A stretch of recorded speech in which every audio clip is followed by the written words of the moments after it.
नमस्कार, आदाब, सत श्री अकाल। मैं शिल्पी आप सबका संकल्प से सफलता के इस YouTube चैनल पर फिर से एक बार स्वागत करती हूँ, अभिनंदन करती हूँ, वंदन करती हूँ।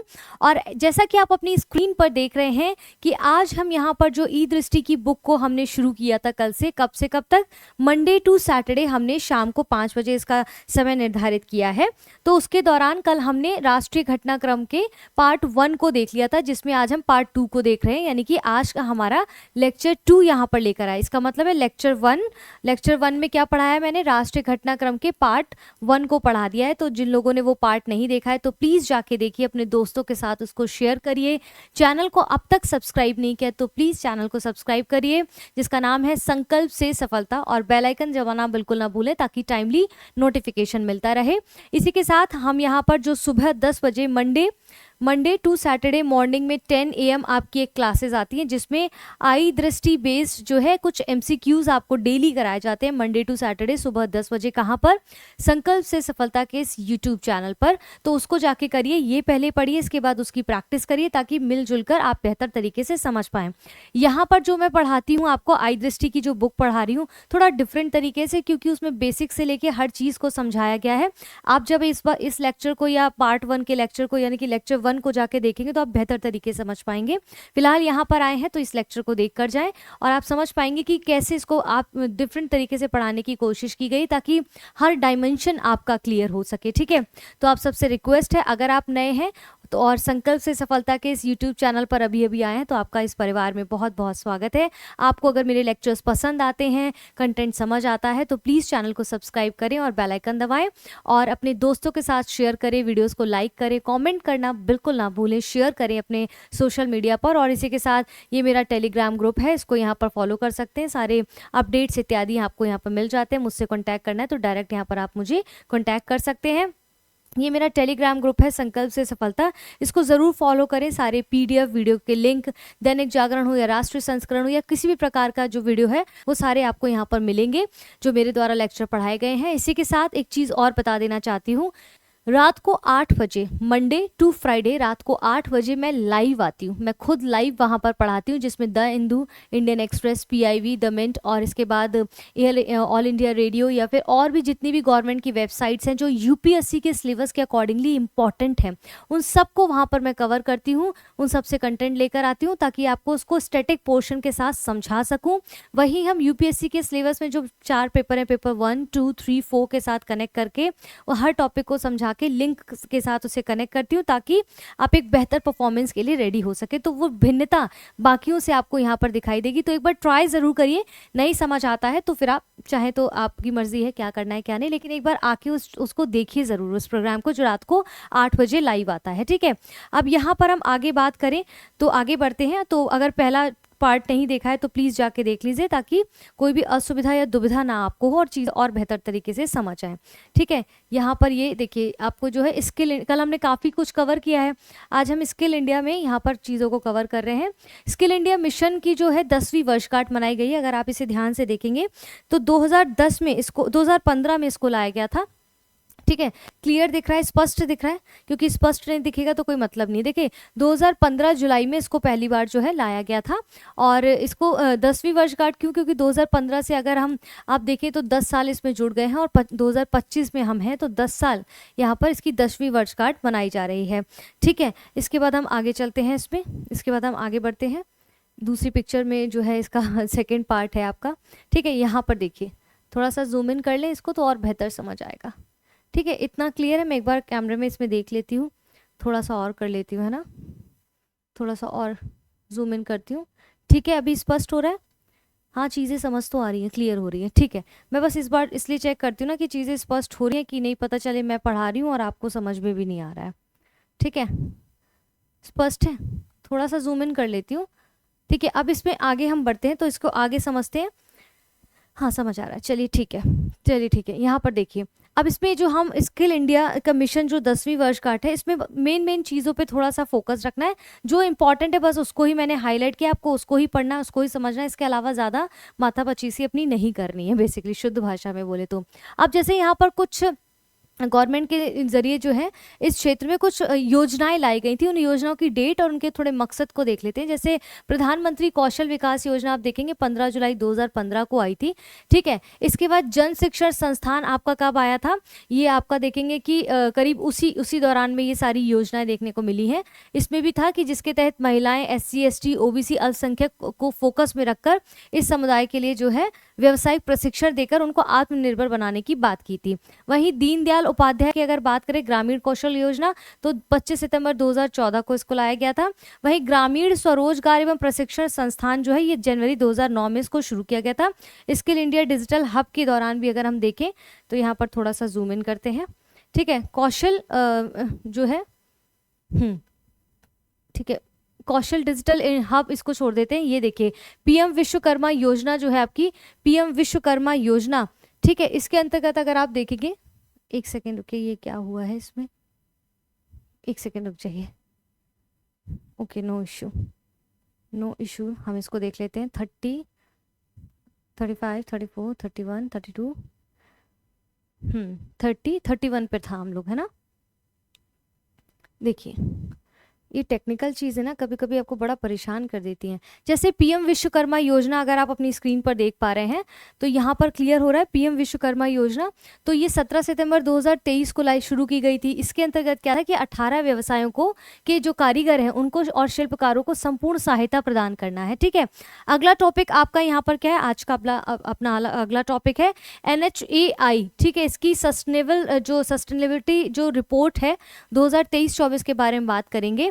यहाँ पर देखेंगे कि ये रिपोर्ट जो है मिशन लाइफ यानी कि मिशन लाइफ और परिपत्र अर्थव्यवस्था यानी कि ESG सिद्धांतों के अनुरूप NHAI के प्रयासों को प्रमाण प्रस्तुत करती है। इसका जो शीर्षक है वो क्या है, NHAI's contribution to India sustainable infrastructure circular economy and mission life और जर्नी टूवर्ड्स अमृतकाल, अमृतकाल। तो थोड़ा सा ये याद रखना है, इसको कब से कब तक लाया गया, क्या इसके अंतर्गत रहता है, सारी चीज़ें ये 2023-24 में आप देखेंगे। राष्ट्रीय राजमार्ग निर्माण के लिए जिसका देखेंगे 6634 किलोमीटर रहा है। पिछले अगर वर्ष की तुलना में देखें तो लगभग 20% ये ज़्यादा रहा है, ठीक है। इसमें क्या है कि ये जो है ये दूसरी लगातार सस्टेनेबिलिटी रिपोर्ट है जिसे 15 जुलाई 2025 को केंद्रीय जो मंत्री हैं नितिन गडकरी जी ने ये जो इसको शुरू किया था, प्रस्तुत किया था।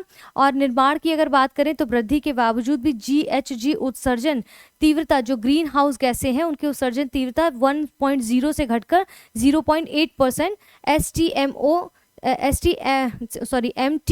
MTCO2E जो है स्लैश पर किलोमीटर हो गई है। इसको इतना समझने की आवश्यकता नहीं, मेन यहाँ पर याद रखिए कि जो ग्रीन हाउस गैसेस के उत्सर्जन की तीव्रता बता रहे हैं 1.0 से घटकर अब कितनी 0.8% रह गई। अब इसमें लेकिन कुछ कॉन्ट्राडक्टरी है, उसको हमें समझना है यहाँ पर। अब यहाँ पर क्या चीज़ें हैं, क्योंकि यहाँ पर कह रहे हैं कि आपके आंकड़े तो बता रहे हैं कि भाई ये घटकर इतने से इतने पे घटकर रह गई है, ये आंकड़ा आ गया। लेकिन अगर आप देखेंगे तो जल संरक्षण के लिए जो अमृत सरोवर मिशन है, यहाँ पर आप देखेंगे कि अगर जो हमारा SDG का टारगेट है उसमें ये थोड़ा सा परिवर्तन हमें दिखाई दे रहा है, इस कारण से थोड़ा मुद्दा सामने आता है। वहीं देखेंगे कि जल संरक्षण के लिए जो अमृत सरोवर मिशन को शुरू किया गया था उसके अंतर्गत 467 जो जलाशय हैं उनका विकास किया गया है। इससे लगभग 2.4 करोड़ घन मीटर मिट्टी हाईवे के निर्माण के लिए यहाँ पर उपलब्ध हो गई है, ठीक है। इसके बाद हरित आवरण बढ़ाने के लिए 2023-24 में 56 लाख और वित्त वर्ष 2024-25 में 67.4 लाख पौधे लगाए गए हैं, ठीक है। इसका मतलब यहाँ पर इन दो अगर पार्ट्स को देखेंगे तो साफ पता चल रहा है कि SDG का जो लक्ष्य है, सस्टेनेबल डेवलपमेंट गोल्स के जो लक्ष्य हैं उन्हें 2030 तक हमें अचीव करना है, तो उसी को मद्देनजर रखते हुए इस काम को इस प्रकार से किया जा रहा है। इस रिपोर्ट के अनुसार NHAI के 100% प्रत्यक्ष जो कर्मचारी हैं या अनुबंधित श्रमिक व्यावसायिक स्वास्थ्य और सुरक्षा प्रबंधन ढांचे के अंतर्गत इनको लाया जाएगा। यहाँ पर ये सारी चीज़ें कही गई हैं, ठीक है। अब आपका मोस्ट इंपॉर्टेंट यहाँ पर टॉपिक आता है जिसका नाम है स्वच्छ सर्वेक्षण 2024-25। स्वच्छ सर्वेक्षण जो है सर्वेक्षण 2024-25 की यहाँ पर बात की गई है। आइए देखें इसको। सबसे पहले अगर हम देखें तो 2016 में इसका आयोजन हुआ था स्वच्छ सर्वेक्षण का, ठीक है। और इस टाइम अगर बात करें तो 9वां संस्करण है। ठीक है, 9वां संस्करण है, शहरी 2.0 की बात कर रहे हैं। ठीक है, अब इसकी थीम क्या है, देखिए थीम से बहुत बार प्रश्न पूछा जाता है, मैंने बोला था आपको। ठीक है, आप ध्यान क्या देना कि जो स्वच्छ सर्वेक्षण 2024-25 में आया, इसका विषय क्या है, थीम क्या है। तो यहाँ पर देखेंगे कि कम करें, पुनः उपयोग करें और पुनर्चक्रण करें। देखिए हिंदी में याद करने बैठेंगे तो बहुत मुश्किल होगा।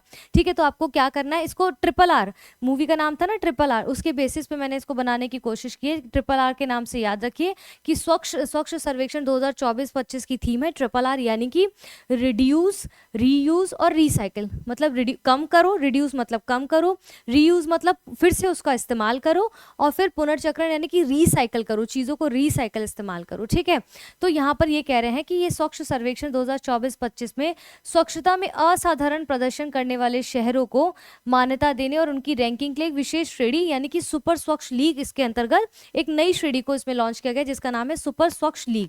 तो उसके अंतर्गत अब हम इन चीज़ों को देखते हैं, आगे बढ़ते हैं, पहले स्क्रॉल कर लेते हैं। ठीक है, देखिए ये है आपकी सुपर स्वच्छ लीग शहर की लिस्ट दी गई है। ये नई जो है श्रेणी को इस बार एड ऑन किया गया है, जिसमें हम देखेंगे कि कुछ श्रेणियों को इसमें इस प्रकार से विभाजित किया गया। कल के लेक्चर में भी हमने कुछ इस प्रकार की चीज़ों को देखा था। जैसे इस श्रेणी में जो पहली ये श्रेणी है, इसमें 10 लाख से ज़्यादा की जो जनसंख्या, उसके अंतर्गत शहर जो है आते हैं। ठीक है, फिर ये श्रेणी 2 है, इसके अंतर्गत 3 से 10 लाख की जनसंख्या आती है। वैसे श्रेणी 3 भी, जिसको भी हम देखेंगे। जैसे पहली श्रेणी में जिसमें 10 लाख से ज़्यादा की जनसंख्या है, उसके अंतर्गत सुपर स्वच्छ लीग शहर कौन कौन से हैं, जैसे इंदौर है पहले नंबर पर। ठीक है, अगर यूपी कहीं आता है तो उसको ध्यान रखना है। दूसरी श्रेणी जिसमें 3 से 10 लाख जनसंख्या, उसमें आपका नोएडा आता है, यूपी है। तो ये इंपॉर्टेंट है आपके लिए, काफ़ी इंपॉर्टेंट हो जाता है। तो इसको अपना स्क्रीनशॉट लेते चलिए। बाकी मैंने कहा था जैसे ही राष्ट्रीय परिदृश्य पूरा हो जाएगा, इसका PDF आपको अवेलेबल हो जाएगा। ठीक है, तो ये क्लियर है। अब इसके बाद यहाँ पर ये आपका पेज हो गया। फिर यहाँ पर इस पेज को देखते हैं कि ये क्या कहती है। ठीक है, ये क्या कहती है, ये यहाँ पर देखेंगे और चीज़ें। अब जैसे इसके अंतर्गत अगर हम देखें कि श्रेणी 3 जिसमें 50,000 से 3 लाख तक की जनसंख्या रहती है, उसके अंतर्गत सबसे नंबर 1 पर कौन है, नई दिल्ली है। यूपी आपका कहीं नहीं है इसमें। ठीक है, शहर स्वच्छ अवार्ड में हम देखेंगे कि जो चौथी श्रेणी है जिसमें 10 लाख से ज़्यादा जनसंख्या रहती है, उसके अंतर्गत हम देखेंगे अहमदाबाद पहले नंबर पर 3 से 10 लाख जनसंख्या श्रेणी में मेरा भाईदार है। इसमें अगर यूपी कहीं है तो इम्पॉर्टेंट है, यूपी अगर कहीं है तो इम्पॉर्टेंट है, नहीं तो इसको फिर इतना ध्यान देने की आवश्यकता नहीं है। यूपी वाले सेक्शन में भी हम देखेंगे। ठीक है, यूपी वाले सेक्शन में हम देखेंगे। तो यहाँ पर देखिए जैसे 50,000 से 3 लाख की श्रेणी में देवास मध्य प्रदेश है। ठीक है, अब हम यहाँ पर एक चीज़ और देखिए, ये इंपॉर्टेंट है। ये इंपॉर्टेंट क्यों है इसको देखते हैं। आपको क्लियर दिख रहा है ना, मैं एक सेकंड देख लेती हूँ, पता चले इतना मेहनत कर रहे हैं और आपको सही से दिख भी नहीं रहा है इसमें। ठीक है, अब जैसे स्वच्छ सर्वेक्षण से शीर्ष स्वच्छ 5 गंगा नगर यानी कि गंगा नदी के किनारे बसे होने वाले नगर, जैसे कि यूपी के 4 जो है आपको यहाँ पर शहर दिखेंगे। जैसे प्रयागराज पहले नंबर पर, वाराणसी दूसरे नंबर पर है, इसके बाद कानपुर तीसरे नंबर पर है, 5 है आपका अनूप शहर उत्तर प्रदेश। जैसे मैंने कल करंट अफेयर्स पढ़ाया था, उसमें CPCB की बात की थी। ठीक है, CPCB क्या है, एक तरीके से आपको अगर बेसिकली मैं सिंपल भाषा में समझाऊं तो ये नदियों की जो है उनकी हेल्थ चेकअप करता है, यानी कि कौन सी नदी कितनी प्रदूषित हो गई जिसको इस्तेमाल नहीं किया जा सकता, नहाने योग्य पानी भी नहीं समझा जाता है, उसका क्या है हेल्थ चेकअप करता है नदियों का। तो पूरा जो है नाले वो नदियाँ हो गई हैं। ठीक है, और इस प्रकार से झरने हो गए, जलप्रपात हो गए, सबको जो है इन सबका डाटा लेकर, इनका सबका निरीक्षण कर डाटा लेकर फिर प्रस्तुत करता है CPCB, जिसमें नदियों का हेल्थ चेकअप करता है। ये यहाँ पर बताने का मकसद क्यों है ऐसा आया, क्योंकि आप देखेंगे कि प्रयागराज और वाराणसी के बीच में बहुत डिफरेंस नहीं है, लेकिन फिर भी नदियों के प्रदूषण होने के कारण उसको जो है इस रैंकिंग के अकॉर्डिंगली यहाँ पर मेंशन किया गया है।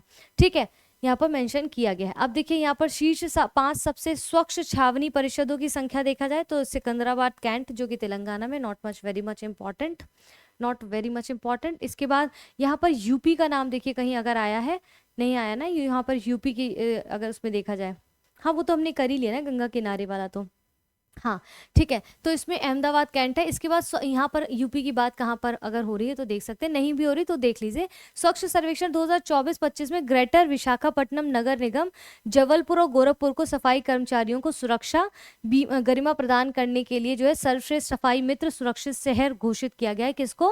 ग्रेटर विशाखापट्टनम नगर निगम जबलपुर और गोरखपुर को। ठीक है, तो ये इंपॉर्टेंट है आपके एग्जाम के लिए, इसको थोड़ा सा याद रखना है। यहाँ तक स्पष्ट है। चलिए अब हम इसमें यूपी का अगर अगर प्रदर्शन की बात करें मात्र इसमें, अगर हम इस सर्वेक्षण में यूपी के जो है उसके प्रदर्शन की बात करें तो उसको यहाँ पर देख लेते हैं। यूपी का स्पेसिफिकली क्या प्रदर्शन इसमें रहा है। जैसे आप 10 लाख से ज़्यादा की जनसंख्या के अगर शहर देखें यूपी में, ठीक है, तो शीर्ष में कौन है, 20 शहर शामिल, शहरों में जैसे लखनऊ है, ठीक है, लखनऊ को तीसरे स्थान पर रखा गया, आगरा को 10वें स्थान पर रखा गया, गाजियाबाद को 11वें स्थान पर, प्रयागराज को 12वें स्थान पर, कानपुर को 13वें स्थान पर और वाराणसी को 17वें स्थान पर रखा गया। तो यूपी के जो 10 लाख से ज़्यादा जनसंख्या जहाँ पर हर शहर में निवास करती है, जहाँ जहाँ उनके अंतर्गत किसको कौन सा स्थान प्राप्त हुआ, ये है। फिर इसके बाद दूसरी श्रेणी कौन सी थी, 3 से 10 लाख की जनसंख्या, उसके अंतर्गत 20 शहरों में, जैसे गोरखपुर को चौथा, मुरादाबाद को 10वां, मथुरा वृंदावन को 11वां, इस प्रकार से, ठीक है। अब इम्पॉर्टेंट क्या है यहाँ पर ये देखना है कि ये जो सर्वे हुआ है इसके अंतर्गत प्रयागराज को सबसे स्वच्छ गंगा शहर के रूप में घोषित किया गया है। साथ ही स्वच्छ महाकुंभ विशेष 2025 पहल को आवासन और शहरी कार्य मंत्रालय द्वारा विशेष मान्यता प्रदान की गई है। नॉट वेरी मच इंपॉर्टेंट, ये देखना है गोरखपुर को सफाई मित्र सुरक्षित शहर श्रेणी में 3रा स्थान प्राप्त हुआ है। तो पीटी के लिहाज से ये दोनों फैक्ट्स आपके बहुत ज़्यादा इंपॉर्टेंट है, इसलिए इनको थोड़ा सा टिक मार्क अपने बुक पे कर लेना है। क्लियर है, चलिए आगे बढ़ते हैं। प्रधानमंत्री धन धान्य कृषि योजना, ठीक है, प्रधानमंत्री धन धान्य कृषि योजना, इसको थोड़ा सा यहाँ पर जो है समझने की कोशिश करते हैं, ठीक है। अब ये इसमें क्या है, पहले इसको यहाँ पर ये समझने के प्रयास करते हैं। देखिए ये क्या है कि केंद्रीय वित्त एवं कॉर्पोरेट कार्य मंत्री जो निर्मला सीतारमण है, इन्होंने संसद में जब केंद्रीय बजट जो बजट नेशनल बजट पास हुआ उसमें प्रस्तुत करते हुए कहा कि देश के सारे विकास को 4 प्रमुख इंजन पर हम निर्धारित करेंगे, ठीक है, जैसे सूक्ष्म लघु एवं मध्यम उद्योग, निवेश, निर्यात और कृषि, ठीक है। तो इसमें आप देखेंगे कि प्रधानमंत्री धन धान्य कृषि योजना के संदर्भ में अब ये बात कह रहे हैं कि इसको हम जरा सा हाईलाइट करेंगे, ठीक है। अब यहाँ पर इसमें क्या है कि कृषि क्षेत्र में प्रोडक्शन में वृद्धि करना, क्षेत्रीय अनुकूलता सुनिश्चित करने के लिए प्रधानमंत्री धन धान्य कृषि जो है ये कृषि योजना प्रारंभ करने की बात की गई। और ये कब शुरू की गई थी, आप देखेंगे कि यहाँ पर इसको शुरू तो किया था लगभग 2025 में, इसको शुरू किया था 16 जुलाई 2025 को प्रधानमंत्री ने कहा कि 6 वर्षों के लिए इसको अनुमोदित किया जाएगा। किसको, प्रधानमंत्री धन धान्य कृषि योजना को, ठीक है, 6 वर्षों के लिए अनुमोदित करने की बात की है। तो ये कंफ्यूज नहीं होना है कि 5 वर्षों का पंचवर्षीय योजना सरकार की मानकर इसे 5 वर्ष लगा दे, 6 वर्षों की बात की तो पेपर में यही कंफ्यूजन होता है, ठीक है। ये इस योजना के तहत आप देखेंगे देश भर से 100 जिलों का चयन किया गया है, तो कुछ जिले जो है इसके लिए चयनित किए गए हैं। इस योजना में आप देखेंगे 2025-26 से ये शुरू होगी 6 वर्षों के लिए, और कब समाप्त होगी, इसका संचालन कब तक होगा, तो 2030 से 31 तक होगा। इंपॉर्टेंट है, ध्यान रखना है। अब यहाँ पर कह रहे हैं कि जो 100 जिले चुने गए हैं वे कृषि प्रधान क्षेत्र में शामिल होंगे, जो महत्वपूर्ण इंडेक्सेस पर राष्ट्रीय औसत से पीछे हैं उनको शामिल किया जाएगा। जो कुछ जो इंडेक्सेस हैं भारत के, ठीक है, राष्ट्रीय औसत से, यानी कि जो उनकी एक नॉर्मल औसत होना चाहिए उससे वो काफ़ी पीछे है, जिसके कारण से उनको इसमें शामिल किया जाएगा। दूसरा फैक्ट क्या है, किस बेसिस पे लिया जाएगा कि हर राज्य और केंद्र शासित प्रदेश से न्यूनतम 1 जिला जरूर लिया जाएगा। हर राज्य या फिर केंद्र शासित प्रदेश से न्यूनतम 1 जिला जरूर लिया जाएगा, ठीक है। और जबकि सारे जिलों का जो राज्यवार वितरण है उस संबंधित राज्य या फिर केंद्र शासित की शुद्ध बोई गई कृषि भूमि और परिचालन के जोत के अनुपात के आधार पर ही वहां पर निश्चित किया जाएगा। क्लियर है यहाँ तक? चलिए अब हम आगे बढ़ते हैं। इसके बाद पेज नंबर 33, नई बुक जिसके पास है वो समझ गए होंगे। पेज नंबर 33 की बात करते हैं। देखिए यहाँ पर बचा हुआ अपना कंटेंट उसको कंप्लीट कर लेते हैं ना, फिर हम आगे बढ़ेंगे। क्लियर है? यहाँ पर दिख रहा है ना आप लोगों को? दिख रहा है? मैं एक बार देख लेती हूँ। हाँ दिख रहा है, लेकिन मेरे लैपटॉप का जो है बैटरी डेड हो रही है, क्योंकि पढ़ाने में भी बहुत बैटरी डेड होती है, और आप लोगों की प्रतिक्रिया अगर अच्छी नहीं आती तो बहुत तकलीफ होती है कि हम इतनी मेहनत कर रहे हैं और आप लोग इसको देख भी नहीं रहे हैं सही से, ठीक है। चलिए यहाँ पर क्या है कि जिन 3 मानकों पर ये 100 जिले चुने जाएंगे, उन 3 मानकों को मोटा मोटा याद रखना कि कौन से ऐसे बेस हैं जिनके बेसिस पर इसको इन 100 जिलों को चुना जाएगा। जैसे कृषि उत्पादकता में जिनकी कमी होगी, ठीक है, कम फसल सघनता होगी, कृषि ऋण वितरण में न्यूनता होगी, यानी कि वे क्षेत्र जहाँ पर किसानों को क्रेडिट का लाभ औसतन से कम मिल पाता है, यानी कि उनको जो है ऋण कम मिल पाता है, उन सभी जिलों को यहाँ पर रखा जाएगा। उनके 3 क्राइटेरिया हैं। योजना का वार्षिक वित्तीय परिव्यय कितना होगा? 24,000 करोड़ रखा गया है, इतना खर्च होगा। ये कार्यक्रम का जो क्रियान्वयन है वो कौन कर रहे हैं? 11 केंद्रीय मंत्रालय विभागों की 36 मौजूदा योजनाओं के समन्वय में इसको लाया जाएगा। इसके बाद हर चयनित जिला, जिस जिले को उसके अंतर्गत चुना गया है, और 1 जिला धन धान्य समिति भी गठित की जाएगी। क्यों गठित की जाएगी? अब ये जो समिति गठित की जाएगी, धनधान्य समिति, डिस्ट्रिक्ट धनधान्य समिति, अब क्या पता इसी से ही प्रश्न पूछ लिए किससे संबंधित है, तो ये भी याद रखना है। ठीक है, धनधान्य जो समिति थी, इसका गठन के लिए भी तो कुछ लोग चयन किए जाएंगे, तो कौन होंगे? जिला के कलेक्टर या जिलाधिकारी होंगे कुछ मामलों में, फिर आप देखेंगे कुछ मामलों में ग्राम पंचायत भी इसका जो है यहाँ पर अध्यक्षता करेंगे। ठीक है, इसके बाद जो इंपॉर्टेंट है बस उसी को मैंने यहाँ हाईलाइट किया है, जो इंपॉर्टेंट नहीं है उसको नहीं किया है। अगला टॉपिक हमारा क्या है? रासायनिक अस्त्र निषेध संगठन द्वारा एशिया में सदस्य देशों के राष्ट्रीय प्राधिकरणों की 23वीं क्षेत्रीय बैठक यहाँ पर जो है हुई है। किसकी? रासायनिक अस्त्र निषेध संगठन, एक ऑर्गेनाइजेशन बनाया गया जिसका नाम है OPCW।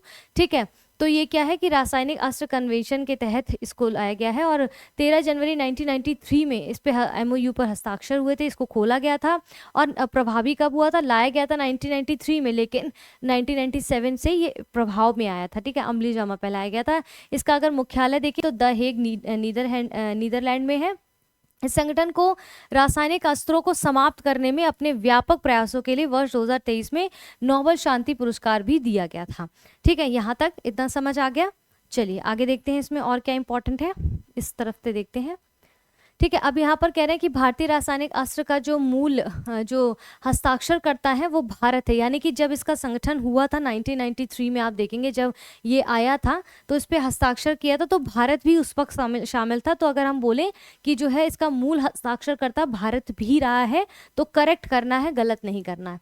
ठीक है, क्लियर है, बस इतना ही इंपॉर्टेंट है इसमें।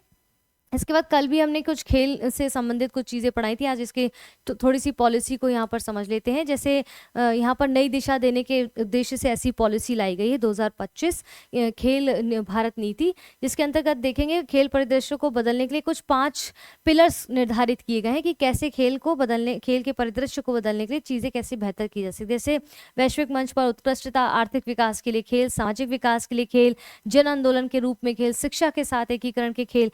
ठीक है, तो इस नीति का मुख्य विजन क्या है, उद्देश्य क्या है कि राष्ट्र निर्माण के लिए खेल, राष्ट्र के समग्र विकास के लिए खेलों की शक्ति का उपयोग करना, ये इसका मुख्य विषय है। ठीक है, उद्देश्यों को हासिल करने के लिए इस नीति में क्या है कि कुछ प्रकार के कुछ कार्यान्वित रूपरेखा भी प्रदान की गई, जैसे पारदर्शिता हो, जवाबदेहिता हो, ठीक है, निजी क्षेत्र की भागीदारी इसमें हो।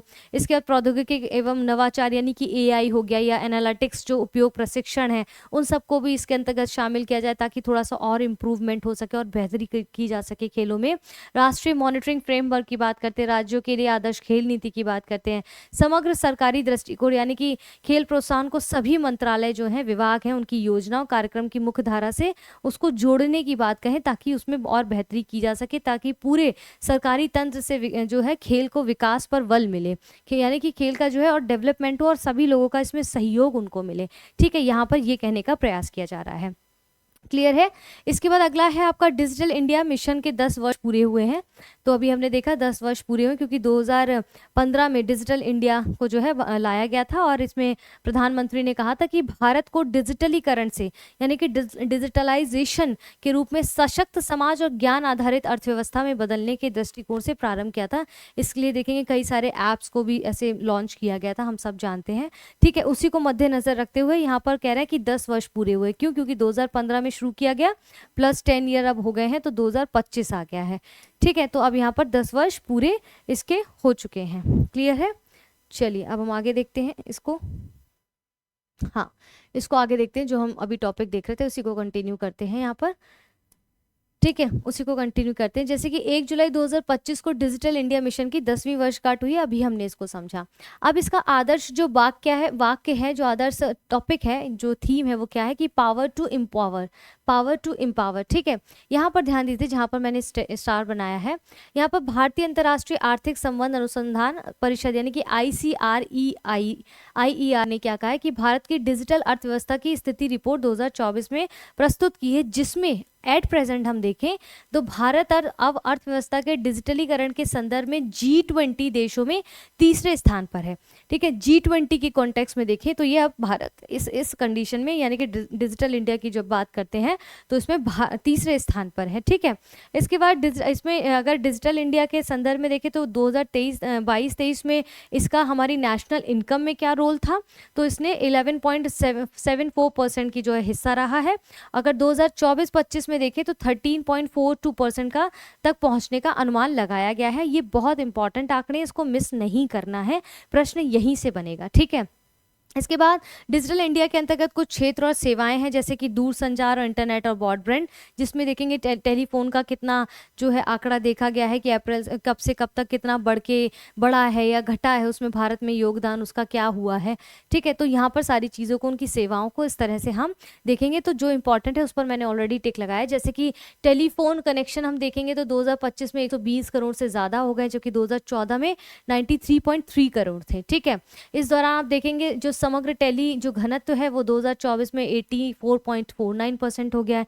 टिक करते रहिए, समझते रहिए, ठीक है। इसके बाद यहाँ पर हम ध्यान देखेंगे कि अगर इंटरनेट कनेक्शन की बात करें, क्योंकि कल हमने शिक्षा नीति के तहत भी, या कल हम शिक्षा से संबंधित कुछ पढ़ रहे थे जिसमें भी हमने इसके बारे में देखा था कि स्कूल में कंप्यूटर ज़्यादा है लेकिन इंटरनेट कनेक्शन 1% कम है। तो इस तरह से हम समझेंगे कि इंटरनेट कनेक्शन अगर हम बात करें 2014 में 25.15 करोड़ था, जो कि बढ़कर 2024 में 96.96 करोड़ हो गया, काफ़ी बढ़ गया है, यानी कि 285.53% इसमें वृद्धि देखी गई। इतना बड़ा उछाल यहाँ पर 2014 से 2025 के बीच में हमें देखने को मिला है, क्लियर है। इसके बाद ब्रॉडबैंड कनेक्शन की बात करें तो 2024 में अगर हम देखें तो 94.92 करोड़ हो गया, यानी कि 1452% की वृद्धि हुई है, क्योंकि 2014 में आप देखेंगे 6.1% था, 2024 में 94.92%। कितना बड़ा गैप है। तो इंटरनेट का इस्तेमाल तो हम सभी जान रहे हैं किस प्रकार से युद्ध स्तर पर हो रहा है, ठीक है, यहाँ तक क्लियर है।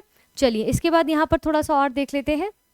अगर हम देखें कि भारत नेट जो गांव को इंटरनेट से जोड़ने की बात की गई है सरकार के द्वारा, वो जनवरी 2025 तक भारत नेट परियोजना के माध्यम से ज़्यादा ग्राम पंचायतों को ऑप्टिकल फाइबर द्वारा हाई जो रेंज है इंटरनेट से जोड़ा जा चुका है, यानी कि 2.18 लाख से ज़्यादा के ग्राम पंचायतों को इसके साथ ऑप्टिकल फाइबर के साथ, इंटरनेट के साथ अच्छी गति के साथ इसको जोड़ा गया है, ठीक है।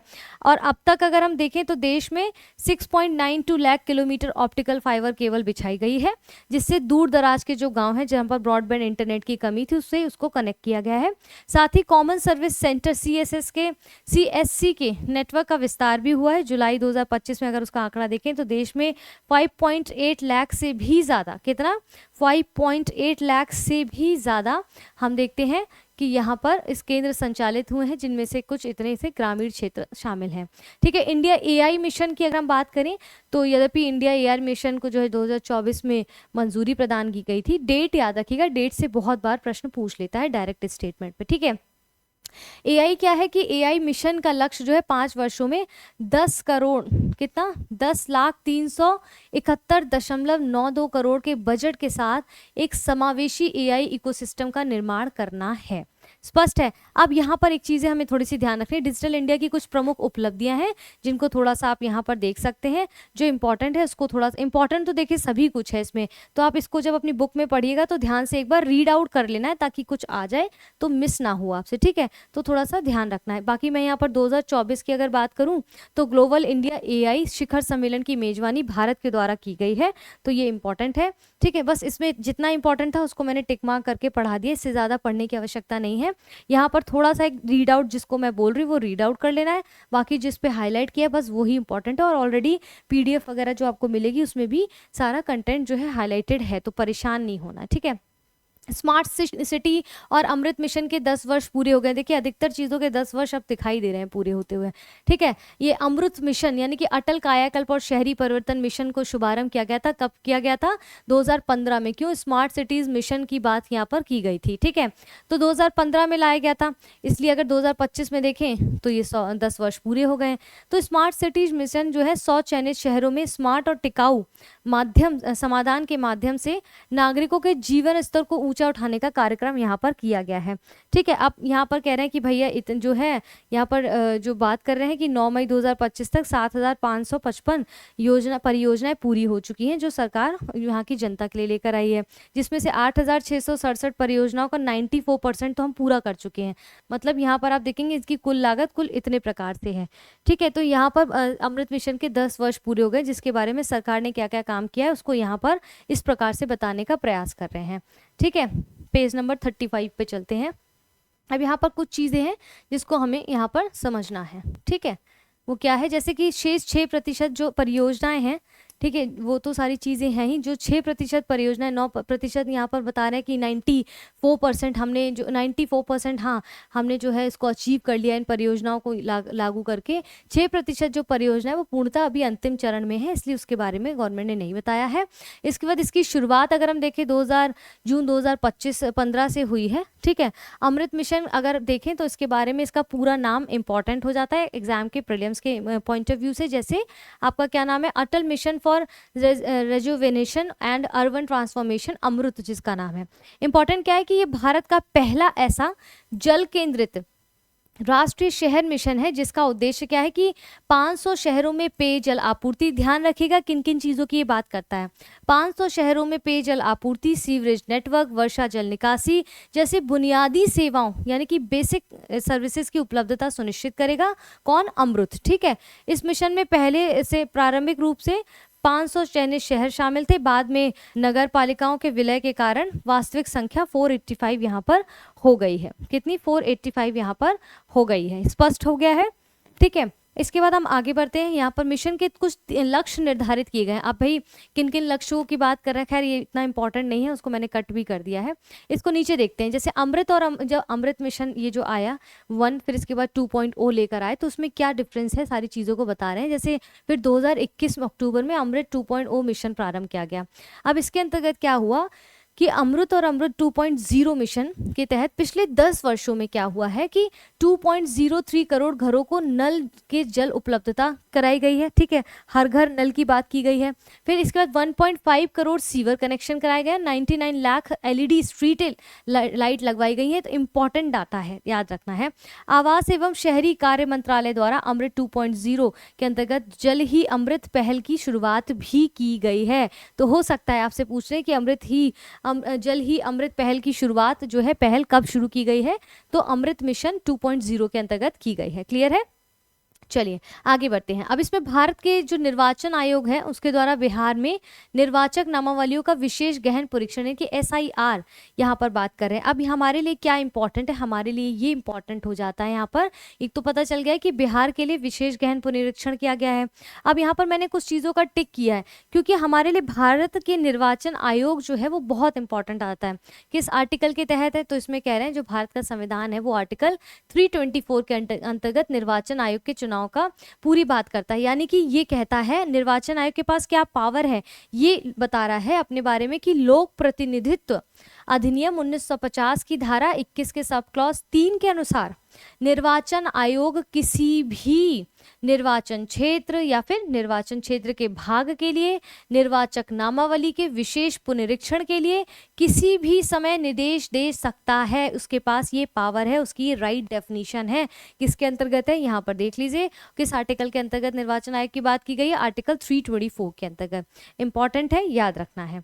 क्लियर है? इसके बाद हम थोड़ा सा इसमें ऊपर बढ़ते हैं और क्या कह रहे हैं जो इंपॉर्टेंट इसमें देखते हैं। जो याद रखने वाली चीज़ें जो है यहाँ पर ध्यान क्या रखना है कि ध्यान ये रखना है कि इसके तहत 1 जुलाई 2025 को अर्हता तिथि मानकर संपूर्ण मतदाता सूची का पुनर्निर्माण करने की समय सारणी बनाई गई है। इंपॉर्टेंट क्या है कि हमें अर्हता तिथि याद रखनी है।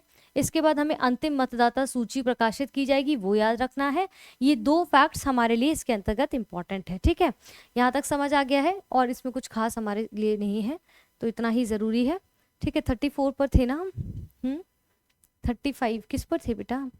34 35 पर थे। 35 पर थी। ठीक है, इसके बाद यहाँ पर हम थोड़ा सा और देखेंगे, ये थोड़ी चीज़ें जो है यहाँ पर देखिए। बिहार देश का ऐसा पहला राज्य बन गया है जहां पर सभी मतदान केंद्र में प्रत्येक पर 1200 से कम मतदान होंगे। ठीक है, बिहार ऐसा पहला राज्य बन गया है। इसका 36 पेज नंबर ये रहा आपका। ठीक है, हाँ 36 पेज नंबर ये रहा आपका। इसमें कुछ चीज़ें हैं, ये ब्लरिश क्यों हो रहा है? इतना ब्लर हो रहा है क्या? देखिए आपकी स्क्रीन पे भी ब्लर हो रहा है। नहीं, अच्छा मेरे में मुझे ज़्यादा ब्लर दिखाई दे रहा है। होता है ना, नज़दीक से देखो तो ऐसा लगता है।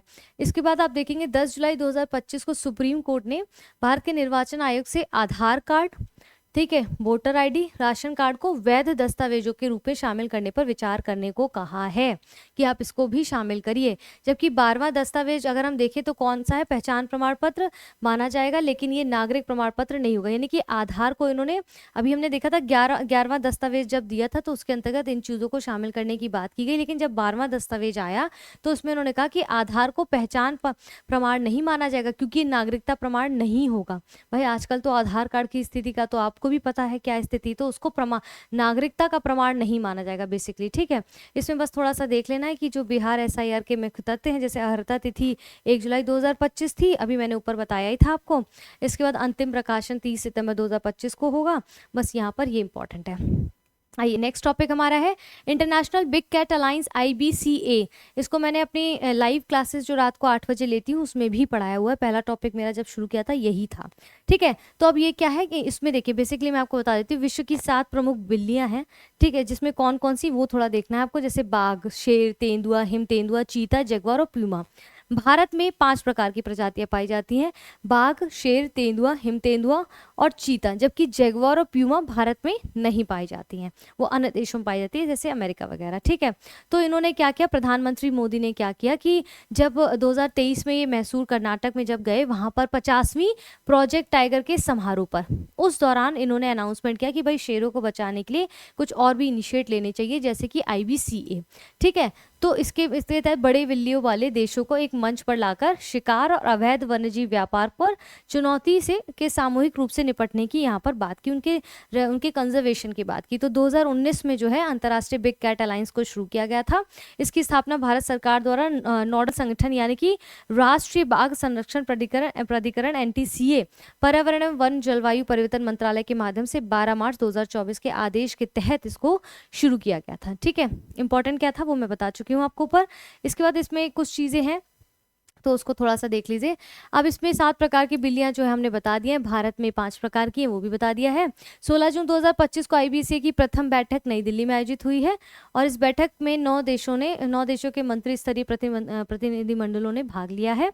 ठीक है, इसमें अगर भारत की बात करें तो भारत के केंद्रीय मंत्री भूपेंद्र यादव को IBCA के अध्यक्ष और SP यादव को IBCA के महानिदेशक के रूप में यहाँ पर अनुमोदित किया गया है। इंपॉर्टेंट है। 2025 में नेपाल, यहाँ पर क्या लिखा हुआ है मेरे में ना ब्लर बहुत हो रहा है, एक सेकेंड रुक जाइए, मैं अपनी बुक में जो है खोल लेती हूँ।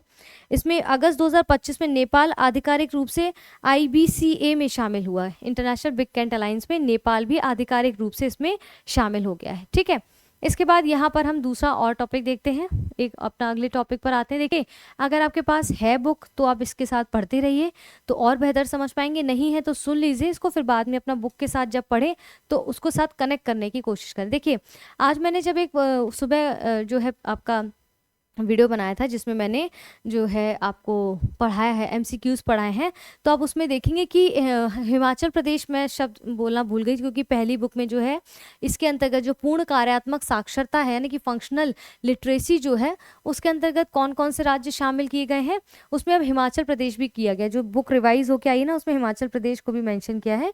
सुबह मैं हिमाचल प्रदेश को बोलना भूल गई थी। तो कौन कौन से शामिल हो गए, हिमाचल प्रदेश, मिजोरम, गोवा, त्रिपुरा और लद्दाख। तो पूर्ण कार्यात्मक साक्षरता फंक्शनल लिटरेसी के अंतर्गत कौन कौन से राज्य, हिमाचल प्रदेश, मिजोरम, गोवा, त्रिपुरा, और एक प्रश्न लिख लीजिए, आएगा ही आएगा। ठीक है, अब ये क्या है कि ये 2020 में जो हमारी NEP आई थी, नेशनल एजुकेशन पॉलिसी आई थी, उसमें वर्ष 2030 तक ऐसा बोला गया कि 100% वयस्क साक्षरता प्राप्त करने का जो लक्ष्य रखा गया है, इसी संकल्पना को जो अमली जामा पहनाने के लिए उल्लास, यानी कि उल्लास का फुल फॉर्म याद रखना है, ULLAS, उल्लास। ठीक है, understanding of life long learning for all in society कार्यक्रम की शुरुआत की गई, यानी कि 15 साल से जो ज़्यादा के लोग हैं वो करोड़ों नागरिकों को बुनियादी यानी कि बेसिक पढ़ाई लिखाई और अंकगणित सिखाने के लिए समर्पित है। अब यहाँ पर थोड़ा सा हमें ये जो पूर्ण कार्यात्मक साक्षरता है इसको समझने की आवश्यकता है। जैसे अगर लिटरेसी रेट में देखें तो भारत में पूरे ओवरऑल बहुत एक लंबे समय से आप देखेंगे कि यहाँ पर क्या है कि वही लिटरेसी रेट के अंतर्गत देखें तो केरल सबसे पहले आपको समझ में आता है कि केरल सबसे फर्स्ट पोजीशन पर आपको केरल जो है देखने को मिलता है हमेशा से। लेकिन डिफरेंस है यहाँ पर पूर्ण साक्षरता कार्यक्रम, यानी कि जो बेसिक नॉलेज होती है काम चलाने के लिए, अपना जीवन यापन करने के लिए, यहाँ पर वो बात कर रहे हैं। जबकि केरला के जो लिटरेसी रेट हमेशा से नंबर 1 पे रहा है वो इसलिए रहा है क्योंकि वहाँ पर एजुकेशन को, हायर एजुकेशन की बात की गई, वहाँ पर अच्छे स्किल्ड वर्कर्स की बात की गई, तो उस संदर्भ में है। जबकि यहाँ पर अगर आप देखेंगे तो यहाँ पर बेसिक नॉलेज की बात की गई कि जिससे आप अपना चीज़ों का जीवन यापन कर सकें। तो उल्लास क्या है, नव भारत साक्षरता कार्यक्रम के अंतर्गत मिजोरम, गोवा, त्रिपुरा और लद्दाख ने ऐतिहासिक उपलब्धि हासिल की है, यानी कि अपने अपने क्षेत्र को पूर्ण कार्यात्मक साक्षर घोषित कर दिया है। ठीक है, इसके साथ साथ हम यहाँ पर थोड़ा सा नीचे स्क्रॉल करते हैं। अब थोड़ा यह ध्यान देने की जरूरत है, जहाँ पर मैंने स्टार बनाया है। देखिए, अगर किसी राज्य या केंद्र शासित प्रदेश की साक्षरता दर कम से कम, ध्यान दीजिएगा, कम से कम 95% है तो उसे पूर्ण कार्यात्मक साक्षर घोषित किया जा सकता है। इसके बाद ये जो कार्यक्रम है इसके 5 कंपोनेंट्स हैं, जैसे कि आधारभूत साक्षरता, संख्यात्मक ज्ञान, मौलिक जीवन कौशल, बुनियादी शिक्षा, व्यावसायिक कौशल और निरंतर शिक्षा। इस कार्यक्रम को, जो ये कार्यक्रम लॉन्च किया गया, उसके कुछ कंपोनेंट्स है, किस बेसिस पे कार्यक्रम को बढ़ाएंगे वो बता रहे हैं। ठीक है, और लास्ट में क्या है कि जिसमें आप मिजोरम देखेंगे तो मिजोरम आधुनिक भारत का पहला राज्य जो है इसके अंतर्गत इसके मानदंडों को पूरा करता है। ठीक है, इसके बाद 30 मई 2025 को उल्लास में नव भारत साक्षरता कार्यक्रम के अंतर्गत गोवा दूसरे राज्य पर आता है। लद्दाख जो कि एक केंद्र शासित प्रदेश है, वो इन दोनों से पहले ही ये मुकाम हासिल कर लिया था। तो 24 जून 2024 को भारत की पहली पूर्ण साक्षर प्रशासनिक इकाई बनने का गौरव प्राप्त किया है। ठीक है, तो 20 मई को इसने किया, जून में इसने किया है, फिर इसके बाद आप देखेंगे मिजोरम ने भी 20 मई को ही हासिल कर लिया था। ठीक है, अगर यूटी की बात की जाए तो लद्दाख उसके अंतर्गत आएगा, स्टेट देखेंगे तो गोवा और मिजोरम उसके अंतर्गत आएगा। ठीक है, याद रहेगा, याद रहेगा। अच्छा, मैंने कहा था ना कि केरल क्यों नहीं है, इसको देख लीजिए, यहाँ पर लिखा है कि पहला 100% साक्षर राज्य कहा जाता है, सही है 1990 से। लेकिन उल्लास क्या कहता है कि नव भारत साक्षरता कार्यक्रम के आधिकारिक मानदंडों के तहत मिजोरम आधुनिक भारत का पहला राज्य है जिसने पूर्ण कार्यात्मक साक्षरता दर हासिल किया है, जबकि केरला इसकी क्राइटेरिया में फुलफिल नहीं होता है। ठीक है, तो केरला क्या है, इसके क्राइटेरिया में फुलफिल नहीं होता है, इसके कारण यहाँ पर मैंने डिफरेंस बता दिया। अब उसमें कुछ ज़्यादा अंदर हमें घुसने की जरूरत नहीं है, जितना ज़रूरी है वो मैंने आपको यहाँ पर समझा दिया है। स्पष्ट है यहाँ पर? ठीक है, स्पष्ट है। चलिए आगे बढ़ते हैं। आगे बस यहाँ पर ये है कि लद्दाख क्या है वो आ गया है। 2025 में त्रिपुरा तीसरा पूर्ण कार्यात्मक साक्षर राज्य बना है और हिमाचल सितंबर 2025 में हिमाचल जो है आपका, आप देखेंगे हिमाचल प्रदेश चौथा पूर्ण राज्य बन गया है। ठीक है, हिमाचल चौथा पूर्ण राज्य, पूर्ण कार्यात्मक जो है राज्य। एक सेकंड में पानी पी लूँ, मुझे थोड़ा सा दर्द हो रहा है। एक्चुअली कंटिन्यू क्लासेस रहती है ना मॉर्निंग में, मतलब मॉर्निंग में 10 बजे भी एक क्लास जाती है, फिर इसके बाद ये वाली क्लास भी होती है। और अगर आप लोग इसको फॉलो नहीं करेंगे, सब्सक्राइब नहीं करेंगे या वीडियोस को सही से देखेंगे नहीं, क्योंकि मैं अपनी तरफ से सारे एफर्ट्स डाल रही हूँ कि बेहतर किया जा सके, फिर भी अगर आप नहीं समझेंगे तो फिर अच्छा नहीं लगता है ना।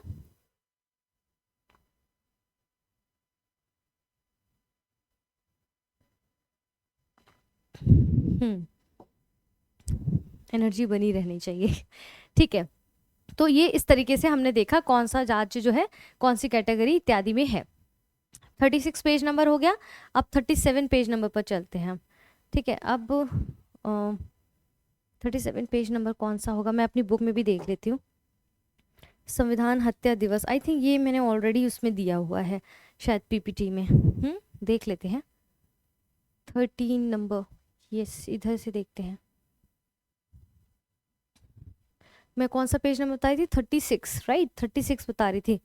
36 में हमने हिमाचल प्रदेश का देखा, फिर इसके बाद 37 आ जाएगा अपना। ठीक है, 37 आ जाएगा। 37 वेयर इज 37, संविधान की हत्या और ये सब वाला टॉपिक जो है, चलो इसमें देख लेते हैं। एक सेकंड का समय दीजिएगा, क्योंकि पेजेस ये फोटो क्लिक करके डालने में ना थोड़ा सा दिक्कत तो आती है। 37 नहीं लाई हूँ क्या मैं, ऐसा हो नहीं सकता 37 मैंने पेज ना दिया हो। एक सेकंड रुकिएगा, 37 पेज आई थिंक, रुक जाइए, इसमें हो सकता है डाउनलोड ना हुआ, नहीं 35 तक ही इसमें दिखा रहा है। 35 तक ही दिखा रहा है। चलो पहले इसका एक काम करते हैं, यहाँ पर 37 अगर पेज नहीं आपको दिया गया है, मैं एक सेकेंड 36 30, क्योंकि मैं एक सेकेंड फ़ोटो क्लिक कर लूँ, मैं फ़ोटो क्लिक करके ना इसको सेंड कर लेती हूँ, तो डायरेक्ट मैं इसको पढ़ा दूँगी, ठीक है। एक सेकेंड रुकिएगा। इसको मैं टेलीग्राम पे मतलब अपने भेज के खोल लेती हूँ। क्या होता है ना कि बहुत बार चीज़ें, बहुत सारे पेजेस जब होते हैं तो शायद कन्फ्यूज हुआ तो होगा, अभी इसमें होगा, लेकिन वही है ना कि अभी नहीं मिल रहा है तो क्या कर सकते हैं, तो ऐड ऑन कर लेते हैं उसमें। एक सेकेंड का थोड़ा सब्र रखिएगा, हो जाएगा। वैसे तो इसमें था, आई डोंट नो किधर गया है। 37 पेज नंबर आपको भी नहीं दिख रहा है ना? ये सारे पेजेस इधर के उधर हो जाते हैं ना, बड़ा अनोइंग हो जाता है फिर, जबकि मैंने पूरी कोशिश की थी कि इधर का उधर ना हो इसमें, है ना, इधर का उधर ना हो इसमें। देखिए इसमें क्या है कि इसमें 37 पेज नंबर अभी मैंने तुरंत तुरंत भेजा है, उसको देखते हैं। हाँ, ये डाउनलोड कर लेती हूँ और फिर इसको हम यहाँ पर पढ़ लेते हैं, ठीक है। थोड़ा सा ब्लरिश है लेकिन समझ आ रहा है, ठीक है। अब ये है संविधान का हत्या दिवस। अब इस संविधान का हत्या दिवस कहने का क्या मतलब है, बहुत से बच्चे डर जाएंगे अब इस बात से, ठीक है। संविधान का जो हत्या दिवस की बात की जा रही है, इसको हम यहाँ पर थोड़ा सा डिटेल में समझते हैं कि भारत के संविधान के भाग 15, 16, 17, 18, ठीक है, भाग 18 में, है ना, आपातकाल से संबंधित कुछ प्रोविजंस दिए गए हैं। उन प्रोविजंस में कौन कौन से, जैसे कि 352 के से लेकर 360 तक। अब आपकी रिस्पॉन्सिबिलिटी क्या बनती है, 352 से लेकर 360 तक के जितने भी आर्टिकल्स हैं उनको ज़रूर से देख लीजिएगा, क्योंकि अब वो इम्पॉर्टेंट हो जाएंगे, ठीक है। 352 के तहत जब राष्ट्रीय आपातकाल घोषित किया गया, यानी कि स्वतंत्रता के बाद अगर अब तक आप देखें तो 3 बार देश में राष्ट्रीय आपातकाल की घोषणा की गई है। सबसे पहला अगर राष्ट्रीय आपातकाल देखें तो भारत चीन युद्ध के दौरान 26 अक्टूबर 1962 को हुआ था, ठीक है। दूसरी बार कब हुआ था, तो भारत पाकिस्तान युद्ध के लिए 3 दिसंबर 1971 में हुआ था, ठीक है। इसी उद्घोषणा को लागू रहने के दौरान ही देश में आपातकाल की एक नई उद्घोषणा हुई, जो कि 25 जून 1975 को की गई थी। जिस दिन आपको कहा गया देश में आंतरिक गड़बड़ी के आधार पर आपातकाल लागू किया गया, यानी कि उपयुक्त दोनों आपातकाल जो है मार्च 1977 में समाप्त घोषित किए गए थे, जिसके बेसिस पे आप देखेंगे कि जो संविधान की हत्या है उसको भी संविधान हत्या दिवस भी, क्योंकि 25 जून 1975 को जो है आंतरिक गड़बड़ी का बताकर जो है आपातकाल लगाया गया था, हम सबको पता है, ठीक है। तो अब कह रहे हैं कि इसी दिन 25 जून को हर साल जो है संविधान हत्या दिवस मनाया जाता है, जो कि 2025 से इसको शुरू किया गया, यानी कि लोकतंत्र के रक्षकों को यहाँ पर श्रद्धांजलि दी गई है। क्लियर है यहाँ तक? यहाँ तक क्लियर है। इसके बाद थोड़ा सा और देखते हैं, जो इंपॉर्टेंट है वो मैंने आपको दे दिया है। हैदराबाद मुक्ति दिवस अगर हम देखें तो ये 15 अगस्त 1943 को अच्छा, हैदराबाद मुक्ति दिवस की बात अगर कहें तो वैसे तो पूरा देश जो है आपका, आप देखेंगे कि 15 अगस्त 1947 को आज़ाद हो गया था, लेकिन 17 सितंबर को हर वर्ष हैदराबाद मुक्ति दिवस मनाया जाता है, क्योंकि हैदराबाद और ऐसे कुछ जो जगह थी जिन्होंने भारत में और पाकिस्तान में मिलने से मना कर दिया था, इसलिए बताते हैं 1948 को ऑपरेशन पोलो नामक पुलिस कार्रवाई के बाद निजाम के शासन से मुक्त हो गया था ये, और ये भारत में शामिल हो गया था, ठीक है। इसलिए हैदराबाद मुक्ति दिवस जो है आपका कब मनाया जाता है, 17 सितंबर को हर साल मनाया जाता है। स्पष्ट है? यहाँ पर देश का सबसे बड़ा ऑटोमोबाइल गति शक्ति मल्टी मॉडल कार्गो टर्मिनल, ये थोड़ा सा ब्लर हो रहा है, कि अपनी बुक से मैच करिएगा, ये अभी तुरंत तुरंत फोटो खींचा है ना, और फिर क्लियर भी नहीं था, लाइटिंग का भी थोड़ा आप देख ही रहे हैं। स्पष्ट हो रहा है? चलो पढ़ लेते हैं इसको। मेरे में तो स्पष्ट ही नहीं हो रहा है, आपके में स्पष्ट हो रहा है स्क्रीन पर। यहाँ पर देश का सबसे बड़ा ऑटोमोबाइल गति शक्ति मल्टी मॉडल कार्गो टर्मिनल जो है लॉन्च किया गया है, आया है, और इसमें क्या कह रहे हैं कि एक ऐसा ढांचा है, सुविधा है, जहाँ पर अलग अलग माध्यमों जैसे कि सड़क, रेल, जल मार्ग, हवाई मार्ग के बीच माल या फिर सामान को सुविधापूर्वक कुशलता से आवागमन उसका करना, स्थानांतरित करना है, ठीक है। तो केंद्रीय जो रेल मंत्री जिनका नाम है अश्विनी वैष्णव ने हरियाणा के गुरुग्राम जिले से में स्थित जो मारुति सुजुकी इंडिया लिमिटेड है मानेसर संयंत्र में देश के सबसे बड़े मोबाइल गति शक्ति मल्टी मॉडल कार्गो टर्मिनल का उद्घाटन किया है। और ये संयंत्र जो है 10 किलोमीटर के समर्पित रेल लिंक के माध्यम से पटरी से, ठीक है, लिंक के माध्यम से पटरी रेलवे स्टेशन से जुड़ा हुआ है। पटरी एक रेलवे स्टेशन का नाम है, उससे कनेक्टेड है। कितनी लंबी वो लिंक है? 10 किलोमीटर की है, ठीक है। तो आसान कर देगा उसके आवागमन को, सामान के माल को आवागमन को आसान कर देगा, यही चीज़ यहाँ कह रहे हैं। अगला है हमारा टॉपिक जो आप सभी से बहुत अच्छे से अवगत होंगे। जो हमारा ये एयर इंडिया जो ये आप देखेंगे एयर इंडिया ड्रीम लाइनर जो विमान दुर्घटना हुई थी, बहुत ही दुखद दुर्घटना है। और मतलब क्या ही उसके विषय में बोला जाए, तो दुखद दुर्घटना है ये, और विमान दुर्घटना है। और इसमें बोइंग जो है 7878 ड्रीम लाइनर ये उड़ान रही है, और अहमदाबाद हवाई अड्डे से उड़ान भरने के बाद, जैसा कि हम सबको पता है, तो जो है दुर्घटनाग्रस्त इसका जो हाल देखा गया था।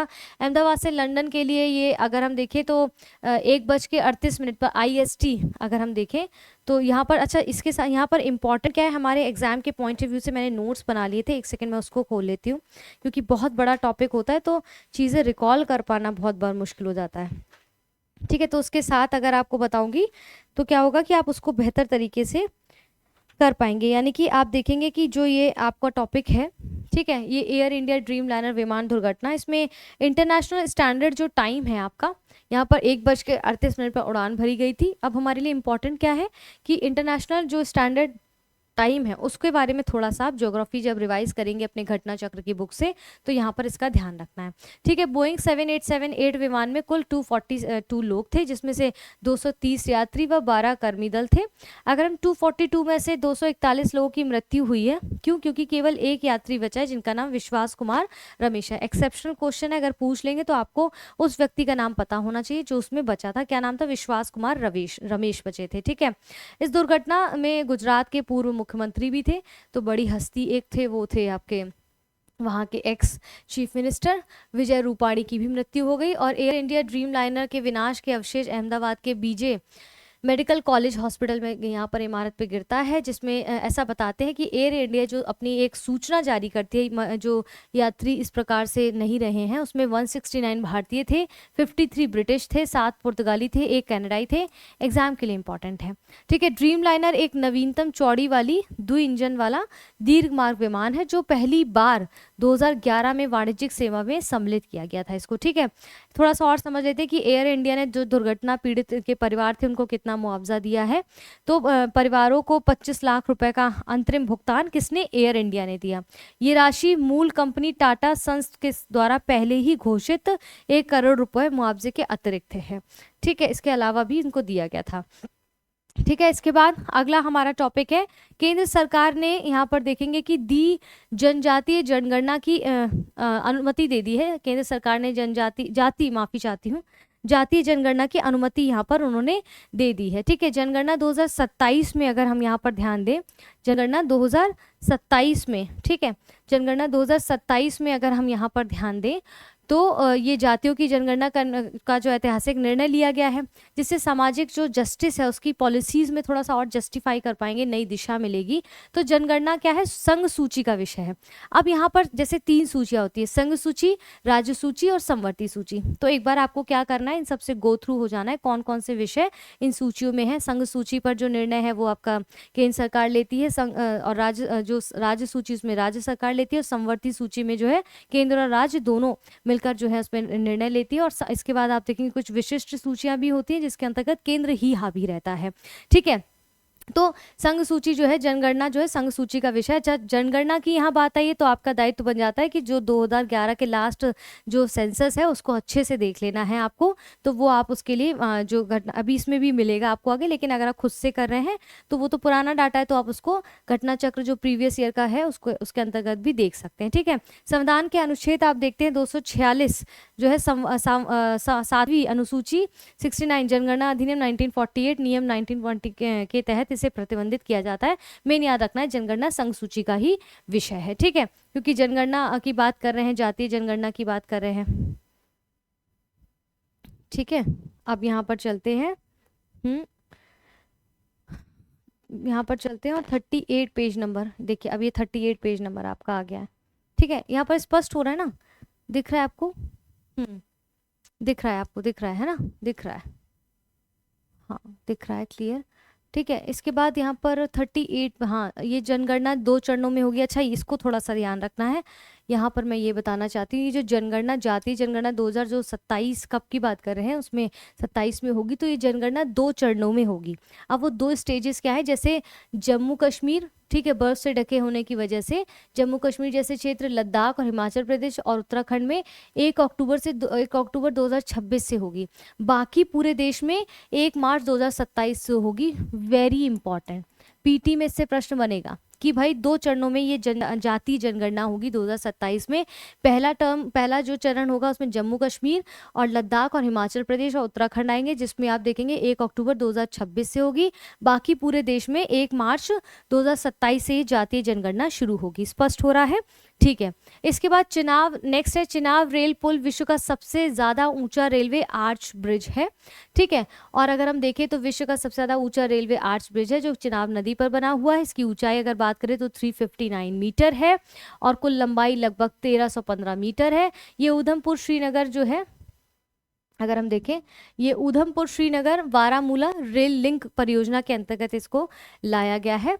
और ये जोन 5 यानी कि ये जो पुल है, भारत में सर्वाधिक तीव्रता वाले जो जोन 5 है, भूकंप वाले जो बल हैं, देखिए कई सारे जोन होते हैं, जोन 5 जिसमें वेरी हाई डेंसिटी से काफ़ी ज़्यादा तीव्रता से जो है भूकंप आता है, इसके बावजूद भी उसको चुना गया है। इस ब्रिज को वहाँ पर लगभग 120 वर्षों तक बने रहने के लिए निर्मित किया गया है, समझिए आप। और जबकि वो क्या है, जोन 5 के अंतर्गत भूकंप बलों को सहन करने की उसमें क्षमता है। ठीक है, याद करने लायक तथ्य क्या है कि इस पुल को Konkan railway station, railway corporation और भारतीय संस्थानों जैसे आईआईटी और डीआरडीओ के सहयोग से विकसित किया जा रहा है। इस पुल में स्ट्रक्चरल स्टील का उपयोग किया जाएगा, यानी कि ये इसमें कैपेसिटी क्या होगी, ये -10 डिग्री से लेकर 40 डिग्री सेल्सियस तक का भी तापमान सहन कर सकता है इस रेल लाइन को। ठीक है, ये रेल लाइन को इस प्रकार से स्टील को बनाया जाता है कि -10 डिग्री से लेकर 40 डिग्री सेल्सियस तक भी इसमें तापमान झेलने की क्षमता होगी। ठीक है, ये स्ट्रक्चरल जो है, इसमें सबसे ज़्यादा आधुनिक टेक्सला सॉफ्टवेयर का इस्तेमाल किया गया है। और अगर चिनाब रेल पुल को देखें तो 1486 करोड़ रुपए की परियोजना लागत के साथ निर्मित किया गया है। इसके बाद हम देखेंगे चिनाब रेल पुल जो है आईफिल टावर से लगभग 35 मीटर अधिक ऊंचा है, मतलब इससे भी ऊंचा है, आईफिल टावर से लगभग 35 मीटर। 2003 में अगर आप देखें, उस समय के जो प्रधानमंत्री थे अटल बिहारी वाजपेयी जी के द्वारा, उनकी सरकार के द्वारा इस ब्रिज का बनाने का मंजूरी प्रदान की गई थी, यानी कि 2003 से ये परियोजना जो है लाना था, जो कि अब इम्प्लीमेंट हुई है। और इसी दिन प्रधानमंत्री ने भारत के पहले केवल स्टे रेल ब्रिज, अंजी ब्रिज का भी उद्घाटन किया था। कब? 2023 के दौरान की यहाँ पर इसी दिन, ठीक है, किया गया था। क्लियर है यहाँ तक? यहाँ तक क्लियर है? ठीक है, अब यहाँ पर दूसरा है हमारा घाटमपुर ताप विद्युत परियोजना इकाई 1। गले में बहुत ज़्यादा पेन हो रहा है, दिख रहा है ना आप लोगों को, या थोड़ा सा जूम इन कर देती हूँ। ये कंटिन्यू बोलने से ना, और मैं थोड़ा प्रिकॉशन नहीं ले पा रही हूँ, थोड़ा सा गरारे करूँ या फिर आप लोग को भी दिक्कत होती होगी कंटिन्यू पढ़ने में, है ना। चलो ठीक है, देखते हैं। इसके घाटमपुर ताप विद्युत परियोजना इकाई 1, यहाँ पर कह रहे हैं कि ये घाटमपुर ताप विद्युत परियोजना जो है उत्तर प्रदेश के कानपुर नगर जिले में स्थापित एक प्रमुख कोयला आधारित सुपर क्रिटिकल बिजली संयंत्र है। और ये इतने मेगावाट वाली परियोजना केंद्र सरकार के द्वारा कि यहाँ पर उद्यम NLC India limited Uttar Pradesh राज्य सरकार द्वारा इसको जो है विकसित की गई है। मेन इंपॉर्टेंट क्या है कि इसे नेवेली उत्तर प्रदेश पावर लिमिटेड नामक संयुक्त उद्यम कंपनी द्वारा संचालित किया जाएगा। और एनएलसी जो आपका, ये एनएलसी की बात कर रहे हैं, ठीक है, एनएलसी इंडिया की 51% और यूपीआर VUNL की 49% भागीदारी होगी। इससे जो आप देखेंगे उत्पादित बिजली क्या होगा, ज़्यादा हिस्सा उत्तर प्रदेश को मिलेगा, यानी कि 75 हिस्सा उत्तर प्रदेश को मिलेगा और 25 हिस्सा जो है 25% हिस्सा असम को मिलेगा। ठीक है, यहाँ पर यही चीज़ें कही गई हैं। इसके बाद ताज़ा अगर आधिकारिक अनुमान के अनुसार परियोजना की कुल लागत देखें तो 21,780.94 करोड़ रुपए है। और इसके बाद यहाँ पर आप देखेंगे 3 इकाइयों को पूर्ण संचालन, ठीक है, पर संयंत्र हर साल लगभग 14,000 मिलियन यूनिट बिजली उत्पन्न करेगा। ये तीनों इकाइयों का पूर्ण संचालन अगर हम देखें, ठीक है, इतना इसमें ज़रूरी था, हो गया है ये। अगला है आपका लोक माता देवी अहिल्याबाई महिला सशक्तिकरण महासम्मेलन। ठीक है, महासम्मेलन 2025, ठीक है, महासम्मेलन 2025 इसके अंतर्गत आता है। तो हम उसको यहाँ पर थोड़ा सा देख लेते हैं। ठीक है, मैं ज़रा बुक में भी खोल लूँ कि थोड़ा सा देख लेते हैं ना इसको। हाँ, तो यहाँ पर क्या है कि ये 31 मई 2025 को प्रधान, देखिए पढ़ने का ना तरीका बनाना पड़ेगा, ये सिर्फ यहाँ पर ऐसे डिस्प्ले नहीं है, आप देखेंगे इसको भी मैंने इसी प्रकार से पढ़ने का प्रयास किया है कि भाई आपको बेहतर तरीके से समझाया जा सके, ठीक है, आपको बेहतर तरीके से यहाँ पर समझाया जा सके। तो इस प्रकार से आप भी पढ़िएगा, जो जो इम्पोर्टेंट मैं बताती जा रही हूँ उस पर टिक लगाते जाइएगा, क्योंकि इस प्रकार से पढ़ेंगे तो बेहतर अंडरस्टैंडिंग डेवलप होगी। और जब टिक मार्क कर लेंगे ना, और टिक मार्क एक बार पढ़ने के बाद समझ आएगा, तो इससे क्या होगा, आपको पता रहेगा कि भैया यहाँ पर इन चीज़ों पर ध्यान देना है। अब लोक माता देवी अहिल्याबाई महिला सशक्तिकरण जो महासम्मेलन 2025 में हुआ है, उसमें कहा गया है कि जो है हमारा भोपाल में लोक माता देवी अहिल्याबाई महिला सशक्तिकरण महासम्मेलन का में भाग लिया गया भारत ने, ठीक है, भारत ने क्या मतलब, ऑब्वियसली मध्य प्रदेश की राजधानी भोपाल ने, ठीक है। तो यहाँ पर इनकी 300वीं जयंती के उपलक्ष्य में आयोजित किया गया था। और सम्मेलन में जो है एक स्मारक डाक टिकट यानी कि 300 रुपये मूल्य का विशेष स्मारक सिक्का जारी किया गया, इंपॉर्टेंट है, ठीक है। इसमें क्या है, प्रधानमंत्री ने राष्ट्रीय देवी अहिल्याबाई पुरस्कार भी इसमें प्रदान किए गए इनकी इस जयंती पर। और ये पुरस्कार जो है बस्तर की जनजाति महिला कलाकार जिनका नाम है डॉक्टर जयमती कश्यप को प्रदान किया गया है। इसके बाद देवी अहिल्याबाई होलकर का जन्म अगर हम देखें तो 31 मई 1725 को वर्तमान महाराष्ट्र के अहमदाबाद, वर्तमान नाम अहिल्यानगर जिले की जामखेड़ा जो है तहसील के चौंडी गांव में हुआ था इनका जन्म, ठीक है, यहाँ तक स्पष्ट है। चलिए हम आगे बढ़ते हैं, इसमें थोड़ा सा 38, 39, हाँ इनके बारे में थोड़ा सा और देखते हैं जो हमारे लिए इम्पॉर्टेंट है एग्जाम के पॉइंट ऑफ व्यू से, ठीक है। एग्जाम के पॉइंट ऑफ व्यू से क्या इंपॉर्टेंट है, वो ये है कि शासनकाल अगर आप इनका देखेंगे 767 से 795 तक इनका शासनकाल रहा है। इसमें उन्होंने लगभग 3 दशकों तक मालवा पर न्यायपूर्ण कुशल शासन किया है। और अपनी राजधानी इन्होंने महेश्वर यानी कि नर्मदा नदी तट पर स्थित की थी, जिसमें इन्होंने जो है महेश्वर को राजधानी, जो इन्होंने अपनी महेश्वर राजधानी जो को एक्सेप्ट किया था, वो साहित्य, संगीत, कला और उद्योग के केंद्र के रूप में काफी विकसित भी हुई थी, ठीक है। अहिल्याबाई के बारे में थोड़ा और समझें तो इन्होंने अपने महिला सेना इकाई बनाकर महिलाओं को और सशक्त और प्रशासन का प्रशिक्षण भी दिया था, शस्त्र और प्रशासन का प्रशिक्षण भी दिया था, तो बड़ी बात है ये, ठीक है। प्रधानमंत्री ने अहिल्याबाई होलकर के सम्मान में पुण्य श्लोक अहिल्याबाई देवी होलकर महिला स्टार्टअप योजना 2024 में प्रारंभ की, जो महिला उद्यमियों को आर्थिक सहायता प्रदान करती है। तो ये इंपॉर्टेंट है, किसके एवज में इसको शुरू किया गया था, किस उपलक्ष्य में इसको शुरू किया गया था, बेसिकली ये कहना सही होगा। क्लियर है, स्पष्ट है, आगे बढ़े, ठीक है। ताप्ती बेसिन मेगा रिचार्ज परियोजना, आइए देखते हैं, इसको देखते हैं ये इंपॉर्टेंट क्यों है, थोड़ा सा है इसमें देखिए।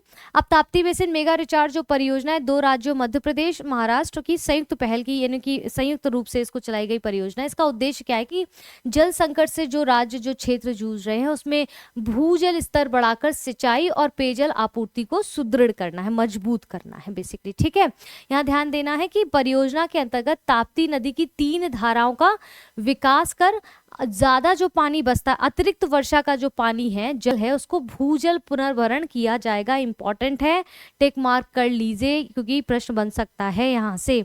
मेरी आवाज आई होप आपको आज प्रॉपर आ रही होगी, मैंने थोड़ा सा वॉल्यूम बढ़वाया है टीम से, ठीक है। अगला कथन क्या है आपका, सॉरी प्रश्न उत्तर कराते कराते ना सिर्फ अगला कथन अगला प्रश्न, आपको मेरी शक्ल से भी लग रहा होगा, कोई बात नहीं, हो जाता है क्योंकि कंटिन्यू वर्कलोड रहता है, जिसकी वर्कलोड क्या है भाई, आप लोगों के लिए ही है। अगर आप इसको जेन्युइनली अगर देख रहे होंगे ना तो मुझे इतनी खुशी होगी, क्योंकि आप बिलीव नहीं करेंगे, मैं मतलब इसलिए बता रही हूँ क्योंकि हम एक फैमिली की तरह हैं, ठीक है। मैं हमेशा कहती हूँ ये सिर्फ चैनल नहीं है, ये परिवार है, और परिवार हमेशा सबके साथ होने से चलता है, मेरा ऐसा मानना है। क्योंकि मकान चल जाते हैं अकेले, लेकिन घर हमेशा परिवार में लोगों के होने से होता है।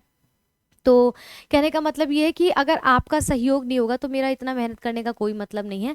आप लोग इस वीडियोस को देख रहे हैं इसलिए यहाँ पर इतनी मेहनत की जा रही है। आप बिलीव नहीं करेंगे कि सुबह 4-5 बजे से मेरा कार्यक्रम शुरू होता है, जिसमें रिकॉर्डिंग भी, पढ़ना भी, बहुत सारी चीज़ें खुद से करनी पड़ती हैं। और इसके बाद अगर आप लोग का रिस्पॉन्ड नहीं आता है तो बहुत पेन होता है, क्योंकि बहुत लंबा समय जाता है, बहुत लंबा समय जाता है। अगर कोई चीज़ पसंद आई है तो भी प्रतिक्रिया दीजिए, कोई चीज़ नहीं पसंद आई है तो भी प्रतिक्रिया दीजिए, ताकि सुधार हो सके, संशोधन हो सके। पर अगर पसंद आता है तो अपने दोस्तों के साथ, कलीग्स के साथ, या जिनको लगता है आपकी वो तैयारी कर रहे हैं तो उनको फॉरवर्ड कर दीजिए। देखिए है ना, ज्ञान बांटने से ही बढ़ता है, ठीक है। पहलगाम से युद्ध विराम तक की स्थिति अगर हम देखें 22 अप्रैल 2025 को जम्मू कश्मीर के शांत पहलगाम पर्यटन क्षेत्र में हम सबको पता है कि यहाँ पर आतंकी हमला हुआ था पूरे भारत को, जिसने झंझोर दिया था, जिसका नाम ऑपरेशन सिंदूर, जिस कोड रखा गया था, उसका कोड नाम हमने जो रखा था। ठीक है, अब पहलगाम घटना में हमारे एग्जाम के पॉइंट ऑफ व्यू से क्या इंपॉर्टेंट है, जैसे कि आप देखेंगे करीब दोपहर को 2:45 पर दक्षिण कश्मीर स्थित एक जिला है अनंतनाग जिला, ठीक है, वहां पर उससे देखेंगे लगभग 7 किलोमीटर दूर एक वैसरन घाटी है जहां पर ये हादसा हुआ था। ठीक है, वैसरन घाटी में ये हादसा हुआ था। इस हमले में कुल 26 लोगों की मृत्यु हुई, जिनमें से 25 भारतीय पर्यटक थे और एक नेपाली नागरिक भी इसमें शामिल था। ठीक है, हमले की जिम्मेदारी कौन लेता है? हमले की जिम्मेदारी लेता है द रेजिस्टेंस फ्रंट, लेता है टीआरएफ ने इसकी जिम्मेदारी ली। कौन है वो? जिसे पाकिस्तानी लश्कर तैयबा का मुखौटा माना जाता है, यानी कि पाकिस्तानी का जो लश्कर तैयबा है वो द रेजिस्टेंस है फ्रंट, उसको फंडिंग करता है इस प्रकार के काम को संपन्न करने के लिए, ठीक है, अंजाम देने के लिए। इसका मतलब भारतीय सुरक्षा एजेंसियों के हमले में शामिल 4 आतंकवादियों की पहचान की गई है।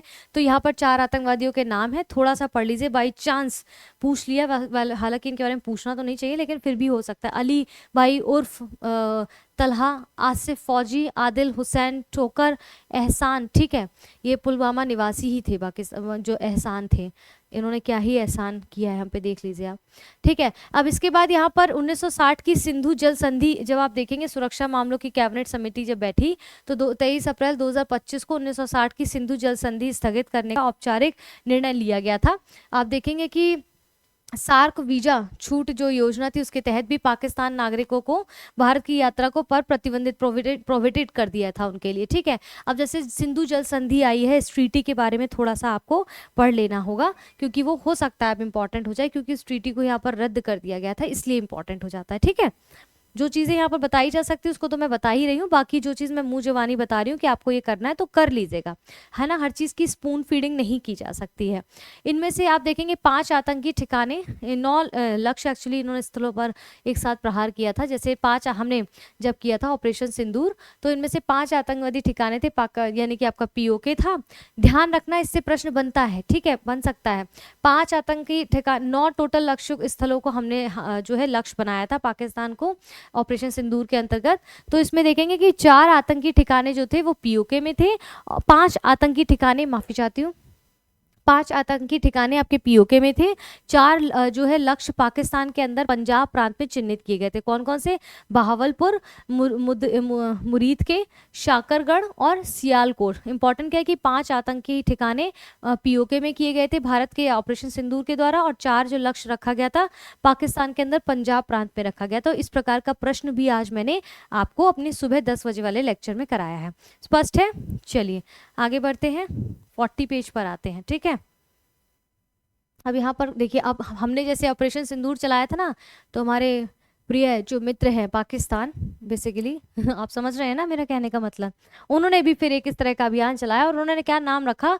बुनियान अल मरसूस। ठीक है, पाकिस्तान ने फिर ऑपरेशन चलाने के लिए दावा किया और इसी जवाबी में इन्होंने बुनियान अल मरसूस जो है, इन्होंने एक अभियान हमारे लिए ऑपरेशन चलाया था। भारत सरकार के अनुसार ऑपरेशन सिंदूर के तहत लगभग 100 से ज़्यादा आतंकवादियों को मार गिराया था, ऐसा भारत सरकार का कहना था। इसके बाद 10 मई 2025 को पाकिस्तानी सेना के director general of military operations major general Kashif Abdullah ने भारतीय DGMO left general Rajiv Ghai को भी आपात हॉटलाइन कॉल करके युद्ध विराम सीज फायर का प्रस्ताव इन्होंने वहां पर रखा था। ठीक है, इसका प्रस्ताव रखा था उन्होंने। इसके बाद दोनों पक्षों में देखेंगे करीब आपका 5 बजे IST, वही इंटरनेशनल स्टैंडर्ड जो टाइम है, लगभग इतना बजे जो है प्रभावी होकर जमीन पर, हवा में, समुद्र से सभी फायरिंग और सैन्य कार्रवाई रोकने पर सहमति जताई थी। और आप देखेंगे कि पाकिस्तान ने सीमा पर हमारे जिस एक BSF जवान पूर्णम कुमार शॉ को पकड़ लिया था, जिसे 14 मई 2025 को भाई फ़ोन करके बोला गया छोड़ो, अदरवाइज तो हम तुमको भून देंगे। फिर इसके बाद इनको यहाँ पर छोड़ा गया था। ठीक है, जब सारी चीज़ें उनके अगेंस्ट हो गई तभी उन्होंने यहाँ पर छोड़ा भी है। ठीक है, तो थोड़ा सा पाकिस्तान जो है डर गया। यहाँ पर प्रतिनिधि, ये सारी चीज़ें इंपॉर्टेंट नहीं है। खैर, तो अब यहाँ पर एक कोई टॉपिक रह गया है क्या? यहाँ पर 40, हाँ ठीक है। इसका जन सुरक्षा योजना के 10 वर्ष हो गए, सबके 10 वर्ष हो रहे हैं भाई, बहुत इंपॉर्टेंट है ये टॉपिक। जन सुरक्षा योजना के 10 वर्ष हो गए हैं। इसमें क्या था कि जन सुरक्षा योजनाओं का शुभारंभ यहाँ पर किया गया था। प्रधानमंत्री जीवन ज्योति बीमा योजना, प्रधानमंत्री सुरक्षा बीमा योजना, अटल पेंशन योजना, ये 3 योजनाएं हैं जिसमें सामाजिक सुरक्षा को मजबूती देने के लक्ष्य से 9 मई 2015 को शुरू किया गया था। इसका मतलब क्या था कि समाज में जो लो इनकम है, ठीक है, अनऑर्गेनाइज जो सेक्टर्स हैं, वर्ग हैं, जो अब तक बीमा पेंशन जैसी सुरक्षा से वंचित हैं, उन्हें मामूली भी प्रीमियम योगदान, जीवा बीमा, दुर्घटना बीमा, नियमित पेंशन जैसी सुरक्षा प्रदान की जाएंगी। इसके तहत आप देखेंगे प्रधानमंत्री जीवन ज्योति बीमा योजना, प्रधानमंत्री सुरक्षा बीमा योजना, अटल पेंशन योजना को यहाँ पर दिखाया गया है। ठीक है, अप्रैल 2025 तक ये जो 3 योजनाएं थी, प्रधानमंत्री जीवन ज्योति बीमा योजना, सुरक्षा बीमा योजना, अटल पेंशन योजना, इसके अंतर्गत क्रमशः 23.6 करोड़ प्रधानमंत्री जीवन ज्योति बीमा योजना, प्रधानमंत्री आप देखेंगे कि सुरक्षा बीमा योजना ये 51 करोड़ और यहाँ पर अटल पेंशन योजना 7.6 करोड़ से ज़्यादा नामांकित यहाँ पर किए गए हैं। अब इम्पॉर्टेंट क्या है कि अप्रैल 2025 तक प्रधानमंत्री जीवन ज्योति बीमा योजना में 10.66 करोड़ महिलाएं नामांकित हैं। इंपॉर्टेंट है, ठीक है। इसके बाद दूसरा आपका क्या कहता है, अप्रैल 2025 तक प्रधानमंत्री सुरक्षा बीमा योजना के अंतर्गत 23.87% जो करोड़ महिलाएं हैं, इसमें जिनमें से जो है हमें बस इतना याद रखना है इसमें कौन सी योजना में कितनी महिलाओं की जो है नामांकन किया गया है। अटल पेंशन योजना में अगर हम देखें तो लगभग 47% महिलाएं हैं, जो कि महिलाओं की महत्वपूर्ण भागीदारी को यहाँ पर दर्शाता भी है। ठीक है, और अन्य सामाजिक अगर योजनाएं देखी जाए गवर्नमेंट के इसके अतिरिक्त भी चलाई गई हैं, उसका स्क्रीनशॉट ले लीजिए। अगर बुक है तो बुक से पढ़ लीजिए, एक बार गो थ्रू थोड़ा सा हो जाना, क्योंकि हो सकता है मैच द फॉलोइंग में आपसे पूछ लें। ठीक है, अब यहाँ पर हम इसी के अंतर्गत जीवन ज्योति बीमा योजना की और बात करते हैं, थोड़ा सा फैक्ट्स को और देखते हैं। जैसे कि प्रधानमंत्री जीवन ज्योति बीमा योजना, ये आप देखेंगे जो किसी भी कारण से मृत्यु हो जाने पर जीवन बीमा ये कवर करती है, इसको प्रदान करती है। और यहाँ पर 18 से 50 वर्ष की आयु के सभी व्यक्तियों को, ठीक है, सभी व्यक्ति जो भाग लेने वाले बैंक या डाकघरों के खाताधारक हैं वो इसमें शामिल हो सकते हैं। अगर हम बात करें यहाँ पर जो 2-3 फैक्ट्स हैं वो क्या है, जैसे कि सभी ग्राहकों को 2 लाख रुपए का 1 वर्षीय टर्म जीवन कवर इसमें प्रदान करता है इस जीवन बीमा योजना में। इसके बाद सुरक्षा बीमा योजना की बात की जाए तो इस योजना के अंतर्गत देखेंगे यहाँ इसके अंतर्गत अगर दुर्घटना बीमा योजना है ये, और अपूर्णीय क्षति और पैरों के उपयोग की हानि या एक आंख की दृष्टि की हानि होती है या एक आंख या पैर की हानि होने पर बीमा राशि 2 लाख रुपए यहाँ पर दी जाती है। और इस योजना के तहत, किस योजना के तहत, प्रधानमंत्री सुरक्षा बीमा योजना के तहत 18 से 70 वर्ष की आयु के बीच हर व्यक्ति को प्रतिवर्ष 20 रुपए प्रीमियम दिए हैं। ठीक है, अटल पेंशन योजना तो ये पेंशन योजना है और 18 से 40 वर्ष के बीच के लिए अटल पेंशन योजना में शामिल हो सकता है अगर वो इस उम्र के अंतर्गत आता है।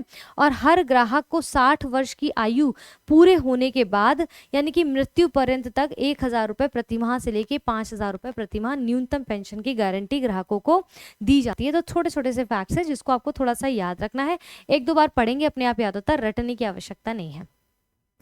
ठीक है, अब यहाँ पर क्या है, वेव्स क्या है, video word audio visual entertainment. एक सेकेंड, मेरा अलार्म है, अलार्म क्लासेस, बस यही अलार्म क्लासेस यही चलता है। एक्चुअली आ गया है कि भाई 4 बज गए हैं, मैडम आएगी कहाँ है, करंट अफेयर्स की क्लासेस की प्रिपरेशन भी तो करनी होती है, पीपीटी बनाना, पढ़ना, उसको कंटेंट को हिंदी में कन्वर्ट करना, it's a long process you know, तो वो भी चीज़ें करनी है। तो मेरा मकसद है कि भाई फटाफट हो जाए पार्ट 2 अपना जो है ख़त्म हो और मैं फटाफट दूसरी वीडियो में आऊँ। और वहाँ पर भी तो भाई जिम्मेदारियाँ हैं, बहुत से बच्चे हैं जो तैयारी कर रहे हैं और आ रहे हैं, और आप लोग प्लीज़ थोड़ा सा सहयोग दीजिए। देखिए कितने कम जो है आप लोगों का रिस्पॉन्स आता है, तो थोड़ा सा पढ़ना शुरू करिए। बहुत तकलीफ होती है जब आप लोग इस प्रकार की चीज़ें जो है नहीं पढ़ रहे होते हैं। पूरा वीडियो सुना करिए, ठीक है, पूरा वीडियो जो है सुना करिए।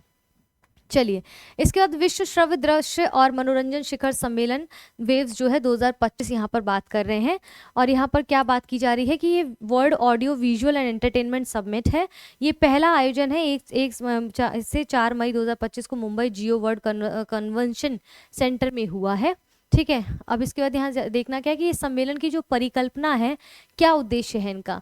कनेक्टिंग क्रिएटर्स कनेक्टिंग कंट्रीज, यानी कि रचनाकारों को जोड़ो, देश को जोड़ना है, इनका मूल मंत्र है। ठीक है, 100 से ज़्यादा देशों के कलाकार, ठीक है, नव प्रवर्तक, निदेशक और नीति निर्माता वैश्विक प्रतिभा एवं रचनात्मकता के परिवेश में उपस्थित हुए हैं। और इसमें मीडिया और एंटरटेनमेंट की बात की जा रही, 2029 तक $50 अरब डॉलर के MSME, ठीक है, यानी कि मीडिया एवं एंटरटेनमेंट बाजार को साकार करने का लक्ष्य रखा गया है। सम्मेलन के तहत ये जो सम्मेलन हुआ है उसके तहत क्या बात की गई है कि ग्लोबल मीडिया डायलॉग 2025 का आयोजन हुआ है, जिसमें 77 देशों ने भागीदारी दिखाई है। सम्मेलन के दौरान भारत सरकार ने क्या किया है कि भारतीय रचनात्मक प्रौद्योगिकी संस्थान, ठीक है, IICT की स्थापना को औपचारिक रूप दिया है। और वेव 2025 की एक विशिष्ट उपलब्धि है create in India challenge season 1 का जो भव्य समापन रहा है। और इस ऐतिहासिक इंडो ब्रिटिश फिल्म समारोह की नींव रखते हुए देवी चौधरानी नामक फिल्म को भारत की पहली भारत UK आधिकारिक सह निर्मित फिल्म भी घोषित किया है। फिल्म का नाम क्या है? देवी चौधरानी। और किसके द्वारा इसके जो है निर्मित की गई? भारत की पहली भारत और UK आधिकारिक सह निर्मित फिल्म इसको घोषित किया गया है। इंपॉर्टेंट है, बस उसका नाम बस उतना ही याद रखना है। ठीक है, न्यू एजुकेशन पॉलिसी और 3 भाषा सूत्र विवाद, ये काफ़ी इंपॉर्टेंट टॉपिक है। तो ये जो NEP आपका 2020 में आया था, इसके तहत बता रहे हैं इन दोनों ने क्या किया है कि ना स्वीकार करने के कारण, अब पूरी कहानी को समझिएगा, मतलब थोप नहीं सकते। बेसिकली यहाँ क्या कह रहे हैं कि समग्र शिक्षा अभियान जो आपका आया था SSA और PMS4 योजना तहत तमिलनाडु को मिलने वाली लगभग 2152 करोड़ की राशि नई शिक्षा नीति 2020 के तहत इसको ना स्वीकारने के कारण रोक दिए जाने से इस नीति के त्रिभाषा सूत्र को फिर से राष्ट्रीय बहस के केंद्र में लाया गया है। यानी कि तमिलनाडु का जोर जो है शिक्षा के माध्यम से तमिल और अंग्रेजी भाषा पर है, जबकि नई शिक्षा नीति 2020 अपने त्रिभाषा फॉर्मूले में ये कहती है कि मातृभाषा और अंग्रेजी के अलावा तीसरी भाषा, इसमें कोई भी भारतीय भाषा हो सकती है, जरूरी नहीं है कि वह हिंदी ही हो। यहाँ तक स्पष्ट है। आगे समझते हैं। संसद की जो शिक्षा स्थायी समिति है उसने यह बताया है कि रिपोर्ट पेश की है जिसमें निधि स्थगन को असंवैधानिक तथा संघीय भावना के विरुद्ध इसको बताया है।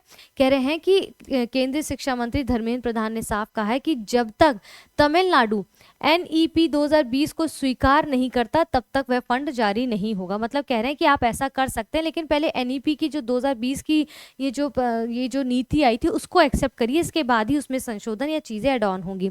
वो अपनी जिद पे अड़े हुए हैं और सरकार अपनी जिद पे अड़ी हुई है। ठीक है, यद्यपि सुप्रीम कोर्ट ने कहा है कि आप किसी को भी ऊपर ये जो निर्णय दिया गया है, स्पष्ट कर दिया गया है सुप्रीम कोर्ट के द्वारा कि किसी राज्य को NEP लागू करने के लिए बाध्य नहीं किया जा सकता है। आप उसको कंपलसरी या प्रेशर नहीं दे सकते कि आपको इम्प्लीमेंट करना ही होगा तभी इस चीज़ों के लाभ मिलेंगे, तो आप ऐसा नहीं कर सकते हैं। ठीक है, 41 42 पेज नंबर 42 पे आते हैं। तो यहाँ पर पूरी कहानी क्या है, नई शिक्षा जो है नीति 2020 का यहाँ पर परिचय थोड़ा सा देख लेते हैं। और कह रहे हैं कि कस्तूरी रंजन की अध्यक्षता वाली समिति जो कमेटी थी उसके द्वारा इसको तैयार किया गया। इस नीति का लक्ष्य था कि 2040 तक भारत को वैश्विक ज्ञान महाशक्ति के रूप में इसको सामने लेकर आना है। नई शिक्षा नीति में मातृभाषा या फिर स्थानीय भाषा को प्राथमिकता देते हुए त्रिभाषा फॉर्मूले पर बल दिया गया है। अब त्रिभाषा फॉर्मूला के अंतर्गत क्या है कि पहली भाषा, दूसरी भाषा और तीसरी भाषा को इसके अंतर्गत रखा गया है। Very important. पहली भाषा क्या है? मातृभाषा स्थानीय क्षेत्र की भाषा। दूसरी भाषा क्या? अंग्रेजी या कोई अन्य भारतीय भाषा। तीसरी भाषा कोई अन्य भारतीय भाषा जो कि गैर हिंदी भाषी राज्यों के लिए हिंदी मात्र उनके लिए मात्र विकल्प के समान होगा। ठीक है, ये समझ आ गया। अब यहाँ पर ये बहुत इंपॉर्टेंट है, इसको मैंने 5 स्टार दिया है। क्यों? क्योंकि यहाँ पर कुछ आर्टिकल्स दिए गए हैं भारतीय संविधान में जो भाषा से संबंधित उनके प्रोविजंस को यहाँ पर आर्टिकल्स के थ्रू आपको समझाया गया है, जिसमें से कुछ देखिए मैं पढ़ देती हूँ, बाकी आप इसको देख लीजिएगा। अनुच्छेद 343 संघ की भाषा हिंदी और लिपि देवनागरी होगी। मतलब संघ की भाषा तो हिंदी होगी लेकिन लिपि देवनागरी होगी। अनुच्छेद 344 राजभाषा के संबंध में आयोग बनाया जाएगा। अनुच्छेद 350 क्या कहता है? शिकायतों के निवारण के लिए प्रयोग की जाने वाली भाषा कौन सी होगी? 350A क्या कहता है? प्राथमिक स्तर पर मातृभाषा में शिक्षा की सुविधाएं। इसका अनुच्छेद 350 ख क्या कहता है? भाषाई अल्पसंख्यक वर्गों के लिए विशेष अधिकारी। और फिर इसका आर्टिकल 351 क्या कहता है? हिंदी भाषा के विकास और प्रसार के लिए संघ के कर्तव्यों का वर्णन यहाँ पर किया गया है। स्पष्ट है? समझ आ रहा है, क्लियर है। आप जो चीज़ें इसमें आर्टिकल है इसको गो थ्रू कर लेना, क्योंकि ये तो आपके लक्ष्मीकांत में भी दिया गया है ना, तो पढ़ लेना है, दिया तो फिर यहाँ भी गया है, बस मेन मुद्दा यही है ना कि पढ़ना नहीं है, ठीक है। विंझिंजम अंतर्राष्ट्रीय डीप वाटर बहुउद्देशीय बंदरगाह राष्ट्र को समर्पित किया गया है। यहाँ पर थोड़ा सा हम इसको देख लेते हैं। काश ऐसा होता कि आप सब सामने बैठे होते और मैं सबसे एक एक करके हर आधे घंटे में चाय बनवा लेती, है ना, क्योंकि पढ़ाते पढ़ाते क्या होता है ना, बहुत वो होने लगता है, सर घूमने लगता है खड़े खड़े। मैं सोची इसको थोड़ा सा एक अलग अंदाज में भी अब पढ़ाया जाए। मेरे को लगता है कि थोड़ा और पढ़ा के इसको पार्ट 3 में कन्वर्ट कर दूं, क्योंकि ना वैसे तो ये हो जाएगा पर बहुत लेंदी हो जाएगा, फिर आप लोग पढ़ते नहीं हैं। बेसिकली प्रॉब्लम ये है। चलो इन 2 टॉपिक्स को देखते हैं, महाकुंभ वाले टॉपिक को देख के फिर कल से हम थोड़ा 3 पार्ट में कन्वर्ट कर देंगे। 3 पार्ट जो होगा वो छोटा ही होगा, काफ़ी मेरे ख्याल से 1 घंटे का होगा। विंझिंजम अंतर्राष्ट्रीय डीप वाटर बहुउद्देशीय जो बंदरगाह है वो राष्ट्र को समर्पित किया गया है। विंझिंजम बंदरगाह जो तिरुवनंतपुरम केरल में अरब सागर तट पर ये स्थित है, ठीक है। अब याद क्या रखना है कि विंझिंजम देश का पहला समर्पित डीप वाटर कंटेनर ट्रांसशिपमेंट बंदरगाह है। ये भारत के कुछ गहरे प्राकृतिक बंदरगाहों में से एक है, यानी कि प्रारंभिक क्षमता लगभग 10 लाख TEU है प्रति वर्ष है, यानी कि 20 फुट इक्विवेलेंट यूनिट्स है। 10 लाख 20 फुट इक्विवेलेंट यूनिट है। EU क्या है, TEU है, ठीक है। अब यहाँ पर क्या है, इसको थोड़ा सा यहाँ देखते हैं। अच्छा ये इतना ही है क्या, कहाँ गया ये, देखिए ये कहाँ है, वो ठीक है। इसके बाद हमारा ये नेक्स्ट है, देखिए नेक्स्ट है हमारा यहाँ पर भगवत गीता और नाट्यशास्त्र यूनेस्को के memory of the world register में शामिल किया गया। किसको, भगवत गीता और नाट्यशास्त्र को। अब यहाँ यूनेस्को ने क्या किया था कि 1992 में मेमोरी ऑफ द वर्ल्ड कार्यक्रम को लॉन्च किया था। कब, 1992 में, ठीक है। इसका उद्देश्य क्या था कि विश्व भर में जितनी भी मूल्यवान पुरालेख है, यानी कि वैल्यूएबल जो अर्चीव होल्डिंग्स हैं और पुस्तकालय संग्रहालय हैं, संग्रह हैं, उनका संरक्षण करना, यानी कि उनके व्यापक प्रसार को सुनिश्चित करना है बेसिकली, ठीक है। तो मेमोरी ऑफ द वर्ल्ड अंतर्राष्ट्रीय रजिस्टर में अप्रैल 2025 में भारत की 2 अमूल्य प्राचीन और पांडुलिपियों श्रीमद् भगवद गीता और भरत मुनि के नाट्यशास्त्र को इसमें स्थान मिला है, ठीक है। इसके बाद यहाँ पर जो है इसमें देखेंगे यूनेस्को कार्यकारी बोर्ड जो है इसको पेरिस बैठक में विश्व की 74 नई दस्तावेजी धरोहरों को इस रजिस्टर में जोड़ा गया है। इस बैठक में भारत की प्राचीन और अमूल्य श्रीमद् भगवद गीता और नाट्यशास्त्र को पांडुलिपियों में शामिल किया गया है। दोनों पांडुलिपियां मूलतः संस्कृत भाषा में रचित है, जो कि प्राचीन भारत की शास्त्रीय भाषा है, ठीक है। ये पांडुलिपियां पुणे महाराष्ट्र स्थित भंडारकर ओरिएंटल रिसर्च इंस्टीट्यूट में संरक्षित है, जो दुर्लभ पांडुलिपियों के सबसे बड़े संग्रह में से एक है। कौन सा, ये महाराष्ट्र में है, ठीक है। भंडारकर ओरिएंटल रिसर्च इंस्टीट्यूट जो कि महाराष्ट्र में है। इसके बाद श्रीमद् भगवद गीता महाकाव्य महाभारत के 6ठे खंड में भीष्म पर्व के बारे में अध्याय 23 से 40 का ये हिस्सा जो है इस विषय से डेडिकेटेड है। युद्ध क्षेत्र में जो संवाद हुआ है वहाँ पर अर्जुन और भगवान कृष्ण के मध्य जो कुरुक्षेत्र युद्ध से पहले संवाद होता है उसके बारे में यहाँ पर बताया गया है। ये महर्षि वेद व्यास के द्वारा संकलित, हम सबको पता है। नाट्यशास्त्र जो है भारतीय प्रदर्शन कलाओं जैसे नाट्य, नाटक, संगीत पर लिखित प्रथम विस्तृत ग्रंथ है, जो पंचम वेद और ये देखेंगे नाट्य वेद भी इसके अंदर देखेंगे। 5वां वेद अगर हम देखें, 4 वेद तो हमारे पता ही है, कमेंट बॉक्स में बताइए जरा 4 वेद कौन कौन से हैं। तो पंचम वेद अगर देखें तो नाट्य वेद है, ठीक है। इसकी रचना क्या है, ऋषि भरत मुनि ने की है, इसके द्वारा की गई थी। और यही बस इतना इंपॉर्टेंट है इसमें, और कुछ है तो देख लेते हैं, नहीं है ना, ठीक है। महाकुंभ 2025 प्रयागराज, भाई बड़ा ही भव्य रहा है और मेले की समाप्ति कुल 66 करोड़ से ज़्यादा के श्रद्धालुओं ने सहभागिता इसमें दी है। महाकुंभ का हर साल आयोजन 12 वर्षों में होता है, जो प्रमुख स्थलों जैसे कि प्रयागराज, हरिद्वार, उज्जैन और नासिक में होता है, और इस बार आपका प्रयागराज में हुआ था, ठीक है। 42 पेज नंबर से 43 पेज नंबर पर आ जाते हैं। यहाँ पर देखते हैं, यहाँ पर क्या है, 13 जनवरी 2025 को, ठीक है, 13 जनवरी 2025 को पौष पूर्णिमा के दिन महाकुंभ मेले का उद्घाटन किया गया, ठीक है। अब यहाँ थोड़ी चीज़ें ध्यान देने वाली हैं कि आप देखेंगे कि 14 जनवरी को मकर संक्रांति पहला शाही स्नान किया गया, फिर इसके बाद यह ध्यान रखना इंपॉर्टेंट है, 29 जनवरी को मौनी अमावस्या थी, दूसरा शाही स्नान किया गया। फिर 3 फरवरी को बसंत पंचमी थी, दिन का तीसरा शाही स्नान किया गया था। अब माघी पूर्णिमा कब थी? 12 फरवरी 2025 को, और 26 फरवरी 2025 को महाशिवरात्रि के स्नान पर्व के साथ ही महाकुंभ का समापन हो गया था।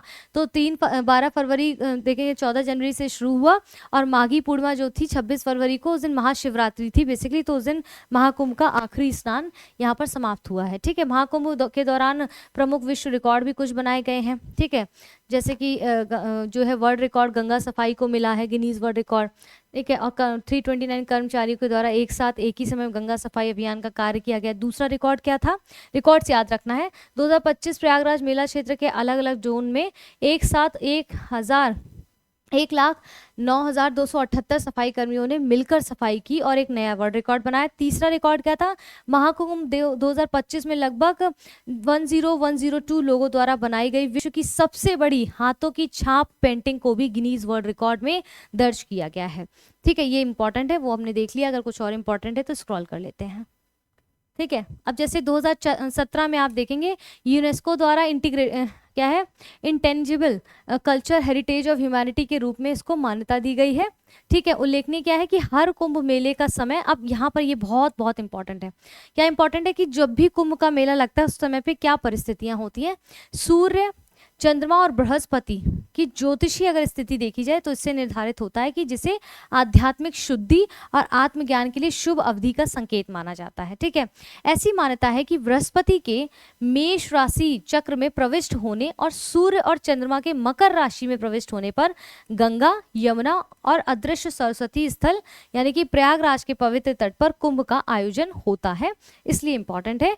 केंद्र सरकार द्वारा मेले में कालाग्राम नामक सांस्कृतिक ग्राम स्थापित किया गया था, जहां पर शिल्प और लोक कला प्रदर्शनी थी, क्षेत्रीय व्यंजन स्टॉल थे और देश की कला संस्कृति को भी यहाँ पर दर्शाया गया था। यहाँ तक स्पष्ट है? उस दौरान तो आप सब कनेक्टेड रहे ही होंगे। ठीक है, अगर थोड़ा सा और बचा तो देख लेते हैं। हाँ देखिए, अब जैसे नासिक में देखेंगे कि 2027 गोदावरी नदी पर नासिक में आपका कुंभ का मेला लगेगा। उज्जैन में 2028 में पूर्ण कुंभ लगेगा और 2033 में हरिद्वार में पूर्ण कुंभ लगेगा। तो ये नोट कर लीजिए, नासिक में गोदावरी नदी पर 2027 में, उज्जैन में 2028 में पूर्ण कुंभ, इसके बाद 2033 में हरिद्वार में पूर्ण कुंभ आपका लगेगा। ठीक है, इतना करते हैं। इसके बाद आपका पेज नंबर 43, जिनके पास भी ये वाली किताब होगी, ठीक है, ये वाली किताब होगी, उसमें पेज नंबर देखेंगे 43 से। हम इसको कल बस एक लास्ट वीडियो डाल देंगे राष्ट्रीय परिदृश्य का, उसमें सारा कवर हो जाएगा। ठीक है, फिर परसों से हम अंतर्राष्ट्रीय परिदृश्य के ऊपर आ जाएंगे। आपके एग्जाम से पहले खत्म हो जाएगा, डोंट वरी, एग्जाम से पहले खत्म हो जाएगा आपका। ठीक है, चलिए इसको हम यहाँ पर समाप्त करते हैं। और यहाँ पर जैसा कि मैंने कहा कि अपना ध्यान रखें, अपनों का ध्यान रखें, और अब तक आपने चैनल को सब्सक्राइब नहीं किया जिसका नाम है संकल्प से सफलता, तो प्लीज़ उस चैनल को सब्सक्राइब करें जिस पे मैं पढ़ा रही हूँ। और अभी सब्सक्राइब करने के साथ साथ बेल आइकन ज़रूर दबाएं ताकि टाइमली नोटिफिकेशन मिलता रहे। चलिए, ये क्लास आपको 5 बजे मिल रही है, ये इसको देखिए, इसका लुत्फ उठाइए। बुक के साथ पढ़ेंगे तो और मज़ेदार लगेगी, नहीं पढ़ पा रहे हैं तो कोई बात नहीं। और आज जो मैंने पढ़ाया वो पार्ट 2 है, यानी कि लेक्चर 2 को मैंने पढ़ाया है, तो उसको अच्छे से पार्ट 1 जो आया उसको भी देख लीजिएगा क्योंकि बहुत महत्वपूर्ण है। ठीक है, चलिए अपना ध्यान रखें, अपनों का ध्यान रखें। जय हिंद, जय भारत।